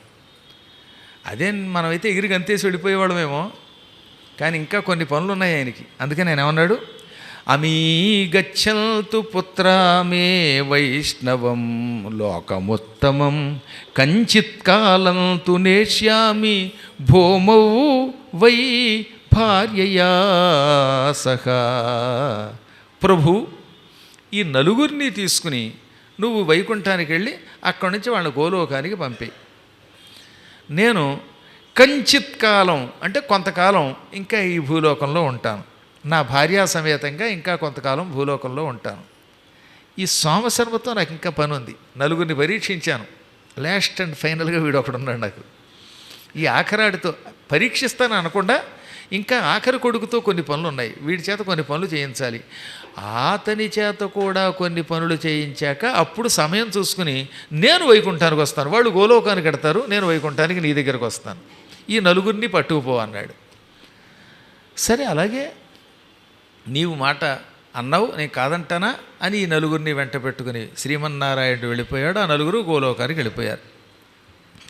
ఇంకా మహాత్ముడు శివశర్మ భార్యా సమేతంగా భూలోకంలో మిగిలిపోయాడు. ఇంక ఇప్పుడు ఆఖరి కొడుకును కూడా పరీక్షించాలి ఆయన. అందరినీ పరీక్షించి పంపాక ఈ చివరి కొడుకు ఓ పరీక్ష ఇవ్వాలి. ఇస్తే కదా ప్రహ్లాద్ చరిత్ర అంటే ఏమిటో తెలిసేది మనకి. చూసారా ఎంత అద్భుతమైనదో పద్మపురాణం. వాళ్ళు వెళ్ళిపోయాక శివశర్మ చిన్న పుత్రుడిని పిలిచాడు ఇప్పుడు సోమశర్మని. సోమశర్మ, అమృత భాండాన్ని మీ అన్నయ్య పట్టుకొచ్చి నాకు ఇచ్చాడు, అందులో ఒక్క చుక్క కూడా నేను తాగలేదు కదా అంటే, తాగలేదు నాన్నగారు, కొండే ఉంది, మీరు మాత్రం ఇద్దరు ఆరోగ్యంగా ఉన్నారు, మంచి కుర్రాళ్ళలా తయారయ్యారు, అదే మీ మహిమ కదా అన్నాడు. అవును నాయన, నాకు ఈ అమృతంతో ఇప్పుడు పని లేదు, ఎందుకో భవిష్యత్తులో ఈ అమృతం నాకు అవసరం అని అనిపిస్తోంది, అందువల్ల ప్రస్తుతం నేను అమృతం తాగను. అమృతస్య మహాకుంభం రక్షదత్తం మయాధునా. ప్రస్తుతానికి ఈ అమృత భాండం నీకు ఇస్తున్నాను, ఈ అమృతం ఉన్న కొండని జాగ్రత్తగా రక్షించాలి సుమా. ఈరోజు నీకు అమృతం ఇస్తున్నాను. నీకు అమృతం చేతిలో పెట్టిన తర్వాత నాకు మీ అమ్మకి కూడా తీర్థయాత్రలు చేయాలనిపిస్తోంది. పద్మాకర్ గారు ఎన్నో యాత్రలు పెట్టారు కానీ వెళ్ళలేకపోయాను, పిల్లల చదువుల వల్ల, డబ్బులు లేకో, సెలవులు లేకో, ఏదో కారణం చేత వెళ్ళలేకపోయాను. ఇప్పుడు నాకు నలుగురు కొడుకులు గోలోకానికి వెళ్ళారు గనక, చిన్న కుర్రవాడివి నువ్వు ఒక్కడవే గనక, నీవు నీ బాధ్యతని స్వీకరించగలవు గనుక, ఈ అమృత భాండాన్ని నీవు రక్షిస్తావనే నమ్మకం నాకుంది గనక దీన్ని నీ చేతిలో పెట్టి నేను వెళ్ళిపోతాను తీర్థయాత్రకు అన్నాడు ఆయన. తీర్థయాత్రాం ప్రయాస్యామి అనయా భార్యయా సహా. నా భార్యా సమేతముగా తీర్థయాత్ర కడతాను. మే నెలలో గౌహతి వెడతాను, జూన్ నెలాఖరులో సుఖస్థలకు వెడతాను, జూలై నెలాఖరులో కాశీకి వెడతాను. ఆ తర్వాత యాత్రలు ఇప్పట్లో చెప్పనులే, తర్వాత చెబుతాను. ఈ విధంగా నేను తీర్థయాత్రకు వెళ్ళాలనుకుంటున్నాను. నేను వచ్చేదాకా ఈ అమృతం ఎవరికి ఇవ్వకూడదు, నువ్వు తాగకూడదు, ఐసర మధ్యాహ్నం తాగేయకూడదు. ఆ మధ్యన మా ఇంట్లో స్వీట్లు పెట్టాడు కానీ మా ఇంట్లో ఒక ఆయన తినేశాడు. అందువల్ల ఈ రోజుల్లో ఎవరికైనా ఇద్దామంటే అదో భయం. నా కోసం నానా యాత్ర పడి గవ్వలు చేయించుకున్నానండి బాబు, మా ఇంట్లో పెట్టే ఒకసారి. ఆ స్వీట్లు అలా వెళ్ళగానే మా ఇంట్లో ఆయన ఒక ఆయన మొత్తం తినేశాడు. పైగా మా ఇద్దరు కూడా 4 కేజీల స్వీట్లు ఒకటేనట్టే పెట్టచ్చుగా, మళ్ళీ ఆ ఒకటి ఎందుకు అనుకున్నాడు, మొత్తం తిన్నాడు ఆయన. కాబట్టి ఎవరికన్నా న్యాసం ఇద్దామన్నా భయమే. ఇంకా స్వీట్లే తిన్నాడు. పొరపాటును మన డబ్బు దాచమని వాడి చేతికి ఇస్తే ఇక తిరిగి రాదు. నిన్న మొన్న 200 వెళ్ళిపోయాను నా దగ్గర నుంచి ఆన్లైన్లో. జాగ్రత్తగా ఉండాలి. ఆన్లైన్లో ఎవరికైనా వేసామంటే సచ్చినా తిరిగేవాడు వాడు. కాబట్టి డబ్బులు తిరిగి రావు ఇవాళ. ఇక తిరిగి వచ్చేవి జబ్బులు మాత్రమే. ఆన్లైన్లో వేసినవి అయిపోయినా కోవిడ్ మాత్రం విడిచిపెట్టకుండా వస్తుందిట. కాబట్టి జబ్బులు తప్ప డబ్బులు తిరిగి రావు ఈ రోజుల్లో, అసలు రావు. అందువల్ల పాపం ఒక ఆవిడ అంతే అనమాట. పాపం ముసలావిడ ఎంత బాధపడిందోనండి. నాకు స్థలం అండి బాబు, వాడు ఎవడ పేరు మీద పెట్టాను కర్మగాలి, డబ్బుల కోసం కక్కుర్తిపడి ఆ వ్యక్తి రాయడని బాధపడింది. ఇంత తెలివి తక్కువ వాళ్ళు ఉంటారా అనిపిస్తుంది అనమాట. ట్యాక్సుల కోసమని టెంపరీగా ఎవరి పేరు మీద పెడతారట స్థలం, వాడేమో పేచీ పెడతాడు, మడత పేచి. ఈ కలియుగంలో మీ స్థలము ఇతరుల పేరు మీద పెట్టినా, మీ డబ్బు దాచమని ఇచ్చినా తిరిగి రావడం కల్లా, పోయిన ప్రాణమైనా తిరిగి వస్తుందేమో కానీ డబ్బు రాదు. అలా అయిపోయింది. అంటే చచ్చినవాడు బతకడమే కష్టం. ఒకవేళ అదృష్టం బాగుంటే వాడైనా బతకచ్చేమో కానీ పొరపాటు డబ్బు రాదు. లబ్ డబ్ అని గుండెకాయ కొట్టుకునేది పూర్వం. ఇప్పుడు లబ్బు పోయి డబ్బు డబ్బు అని మాత్రమే గుండెకాయ కొట్టుకుంటున్నది కనుక జాగ్రత్తగా ఉండండి. కానీ ఈయనకి నమ్మకం, నీకు ఇచ్చిన అమృతం నువ్వు తాగవు, నువ్వు అట్టే పెడతావు, మేము తిరిగి వచ్చాక అంటే అలాగే నాన్నగారు మీరు ఎలా చెబితే అలా చేస్తానన్నాడు. ఆ కుండని జాగ్రత్తగా గదిలో పెట్టాడు.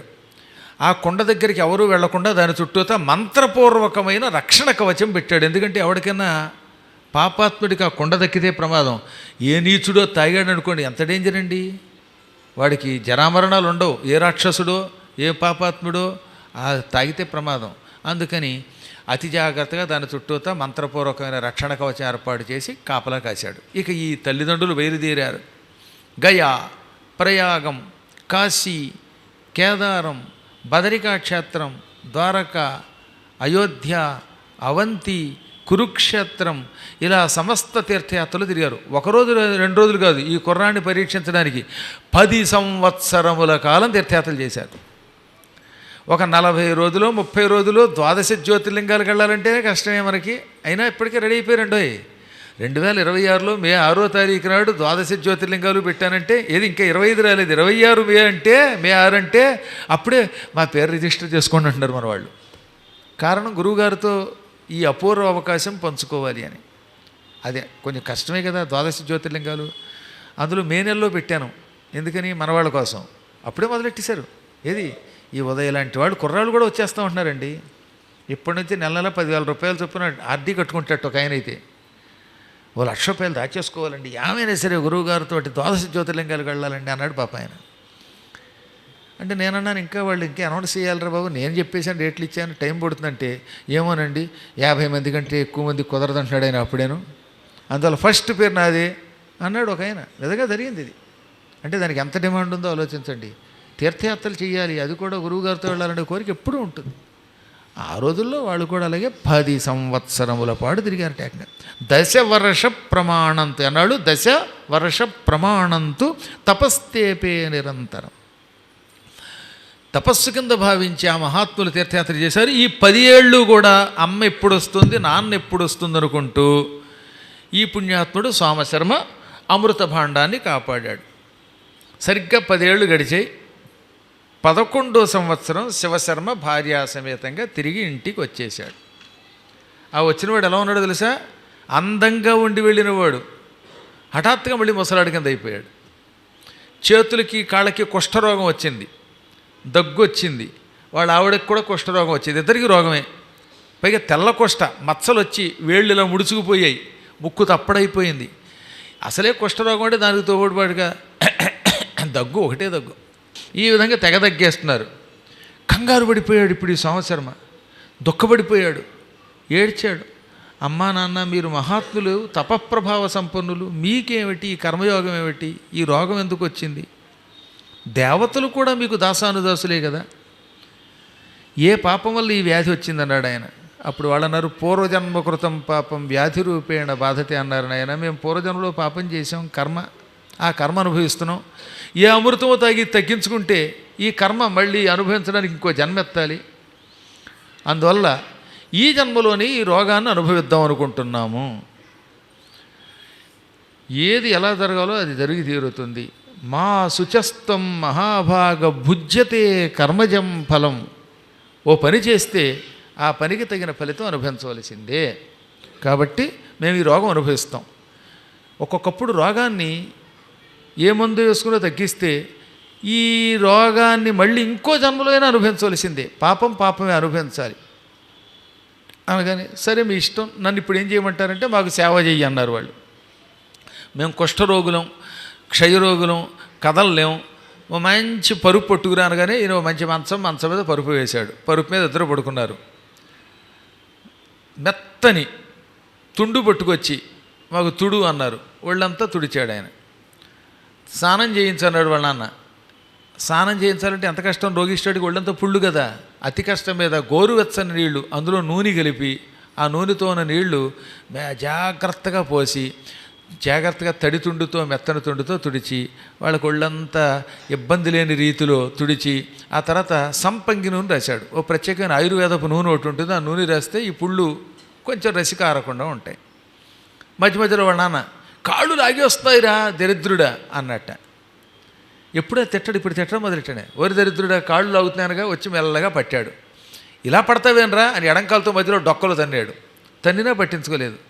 తల్లి కొంచెం జాగ్రత్తగా ఎక్కువ పరీక్షించలేదు, కానీ వాళ్ళ నాన్నగారు బాగా పరీక్షించాడు. కాళ్ళు పడుతుంటే తన్నేవాడు, అంతలోనే మంచినీళ్ళు అనేవాడు, మంచినీళ్ళు తెస్తే ఆకలి అనేవాడు, ఆకలి అయిన తర్వాత దాహం అయ్యాక దాహం అయ్యాక ఉక్కపోస్తోందిరే అనేవట. నెమలి ఏకల విసనకరతో విసురన్నాడు. ఈయన నెమలి ఏకల విసనకరతో అలా విసురుతూ ఉంటే ఏది గాలి ఎక్కడ ఏడిసిందిరా నికృష్టుడా అన్నట్ట. కొంచెం గట్టిగా విసిరాడు. అయ్యి బాబోయ్ ఎంత గట్టిగా విసిరితే ఎగిరిపోతానరా అన్నట్ట. అందుకని మెల్లిగా తగ్గించాడు. ఇప్పుడు గాలి రాదంటాడు. గట్టిగా విసిరితే గాలి ఎక్కువైందంటాడు, మెల్లగా విసిరితే గాలి రాదంటాడు. అతివృష్టి అనావృష్టి అని తిడతాడు. ఇంకా చూడండి ఈయన పెట్టాడు బాధ బాబోయ్. తిట్టు తిట్టకుండా తిట్టాడు. ఆ బాధ సామాన్య మానవుడు పడలేడు. ఒకరోజు 2 రోజులు కాదు, 10 సంవత్సరముల పాటు సేవ చేశాట. ఒక్క క్షణం పడుకొని ఇవ్వడం, కాళ్ళు నొక్కుతూ ఉండు అనివట. కాళ్ళు నొక్కుతూ ఉంటే ఎంత కాదనుకుని అలసట వచ్చి ఒక్క క్షణం కునికాడు అనుకోండి, దరిద్రుడా నువ్వు కొడుకువా నిద్రపోతావట్రా అనేవాడు. ఉలిక్కిబడి లేచేవాడు ఆయన. మానవ మాత్రుడు అలా ఉండగలడా? యోగశక్తితో ఎలాగో నిలబడ్డాడు. కానీ యోగాభ్యాస తత్పరులు నిద్రని జయిస్తారండోయ్. నిద్ర, ఆహారం మొదలైనవి జయించాడు కాబట్టి బతికాడు. కానీ ఇంకోటి ఎవడనైతే దెబ్బకి చచ్చిపోతాడు.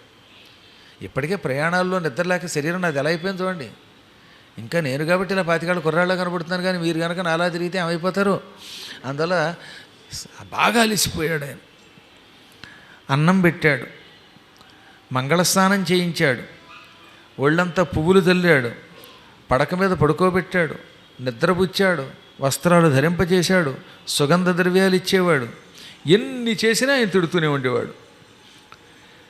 మధ్య మధ్యలో ఒరే నికృష్టుడా సంధ్యావందనం ఎదురా అన్నట్ట. సంధ్యావందన సమయంలో కాళ్ళు పట్టమని. కాళ్ళు పడుతున్నవాడు విసుక్కోలేదు. నాన్న నువ్వేగా ఇప్పుడు కాళ్ళు పట్టమన్నావు, సంధ్యావందనం ఎలా చేస్తాను అనుకోండా. అలాగే నాన్నగారు అని కాళ్ళు వదిలి సంధ్యావందనం చేస్తుంటే ఇంకా ఒకసారి అర్ఘ్యం ఇచ్చి రెండో అర్ఘ్యం ఇచ్చేలోపే ఒరే అర్ఘ్యం ఇచ్చుకుంటూ కూర్చుంటే కాళ్ళు ఎవడు నొక్కుతాడురా అనేవాడు. ఇంకేం పడతారండి. కొంతమంది అలాగే ఉంటారు. అంటే ఆయనంటే పరీక్షించాడు అనుకోండి. దిక్కుమాల తండ్రిని ఒక ఆయన చూశాను. కొడుకు ఇల్లు కట్టుకుంటేనేమో నువ్వు ఇల్లు కట్టుకు సుఖపడుతున్నావు అంటాడు. పోనీ కట్టకపోతే మమ్మల్ని ఎక్కడో బారేస్తావు, మాకు ఇల్లు ఎక్కడంటాడు. పోనీ ఆయన కోసం మళ్ళీ ఇల్లు కడితే అప్పు చేస్తే వాడు తీరుస్తాడు అంటాడు. దిక్కుమాల కూడా ఇలాంటి వాళ్ళు ఇప్పటికీ ఉన్నారు. ఈ విధముగా మహాబాధ పెట్టేశాడు. చిత్రం అంటే తెలుసా, పక్కన ఒక కర్ర పెట్టుకునేవట, ఆ కర్రతో కూడా కొట్టేవట్టండి. ఈ విధంగా కొడుతున్నా సరే ఏ విధమైన బాధ పడకుండా పితృభక్తి పరాయణుడు గనక కొట్టినా తిట్టినా చంపినా నా దైవం నా తండ్రి, నా తల్లే ప్రత్యక్ష దైవం అనుకుంటూ వాళ్ళని అలాగే పూజిస్తూ వచ్చాడు. చివరికి శివశర్మ ఒకరోజు మనస్సులో ఇలా ఆలోచించుకున్నాడు, వీడికి ఇంత సహనం ఎలా వచ్చింది? పెద్ద కొడుకు మా అమ్మ శవాన్ని నరుకు అని మా నాన్న చెప్పాడు అని విసుక్కోకుండా నరికాడు. నేను నా భార్యని నా మహామహిమతో చచ్చిపోయినట్టుగా కనబడేలా శవంలా చేశాను. ఆ శవాన్ని ముక్కలు చేయమంటే పెద్ద కొడుకు అయ్యో మా అమ్మ ఈవిడిని ఎలా నరకను అనకుండా నా మాట విని ఆ శవాన్ని నరికి తలో చోట పారేయమంటే పారేశాడు. పెద్ద కొడుకు ఆ పరీక్షలో నెగ్గాడు. రెండో కొడుకుని ఒరే ఎవరో వేశ్య ఉంది దాన్ని తీసుకురా అంటే తీసుకురావడానికి వెళ్ళి తన తల నరుక్కున్నాడు దానికోసం. వాడు నా కోసం ప్రాణం ఇచ్చాడు. ఇక మూడో వాడిని చచ్చిన వాడిని బతికించమంటే మహామహిమతో వాడు బతికించాడు. నాలుగో వాడిని అమృతం తేరా అంటే ఏకంగా ఇంద్రుడితో యుద్ధం చేసి అమృతం తెచ్చాడు. ఆ నలుగురు చాలా గొప్పవాళ్ళు అనుకుంటే వాళ్ళకంటే వీడు ఇంకా గొప్పవాళ్ళు ఉన్నాడు. ఇంతటి పరీక్ష నేను ఎవరికీ పెట్టలేదు. వీడు సామాన్యుడు కాదు. ఇక ఇతన్ని దుఃఖ పెట్టడం అన్యాయం అనిపించింది. ఆయనే అనుకున్నట్ట, అపనేష్యామ్యహం దుఃఖం విష్ణోశ్చైవ ప్రసాదత. ఇక ఇతనికి విష్ణు కటాక్షం లభించాలి, వీడు దుఃఖం తొలగించాలి, తొలగించి వీడిని కూడా అనుగ్రహించాలి, అప్పుడు నా మహిమ ఏమిటో తెలుస్తుంది అనుకున్నాడు. ఇలా అనుకుంటూ ఉండగా అదృష్టం బాగుండి ఒక ఏకాదశి తిథి వచ్చింది. ఆనాడు ఆ తండ్రి కొడుకుని ఎలా అనుగ్రహించాడో రేపటి రోజు కార్యక్రమంలో ముచ్చటించుకుంటాం. ఇప్పుడు ఈ భూమిఖండంలో ఈ సోమశర్మ చరిత్ర రేపటితో పూర్తవుతుంది. ఆ తర్వాత భూమిఖండంలోని మిగతా కథలన్నీ కూడా భూమిఖండాన్ని జనవరి 6 నుంచి మళ్ళీ కొనసాగించుకుంటున్నాం. నారాయణమయీశ వైకుంఠపుర నివాస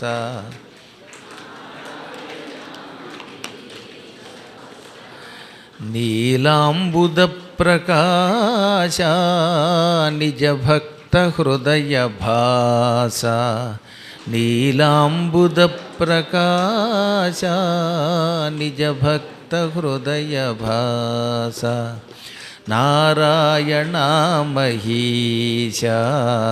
వైకుంఠపుర నివాస ఉరమందు సిరివసింప చరణముల ధరల సింప ఉరమందు సిరివసింప చరణముల ధరల సింప నిన్ను గొల్లుచు వారి కొరకు విచ్చేసినావు ధరకు నారాయణమహీశ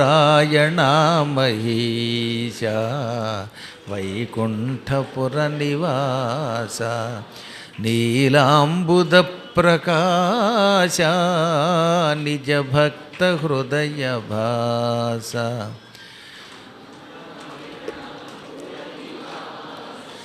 పద్మాకరగ్రహీత ధోత ప్రపంచభూత పద్మాకరగ్రహీత ధోత ప్రపంచభూత నాశిత నృలోక కష్ట సద్భక్త భక్తి తుష్ట నారాయణమహీశ వైకుంఠపుర నివాస నీలాంబుద ప్రకాశ నిజ భక్త హృదయ భాస నారాయణమహీశ వైకుంఠపుర నివాస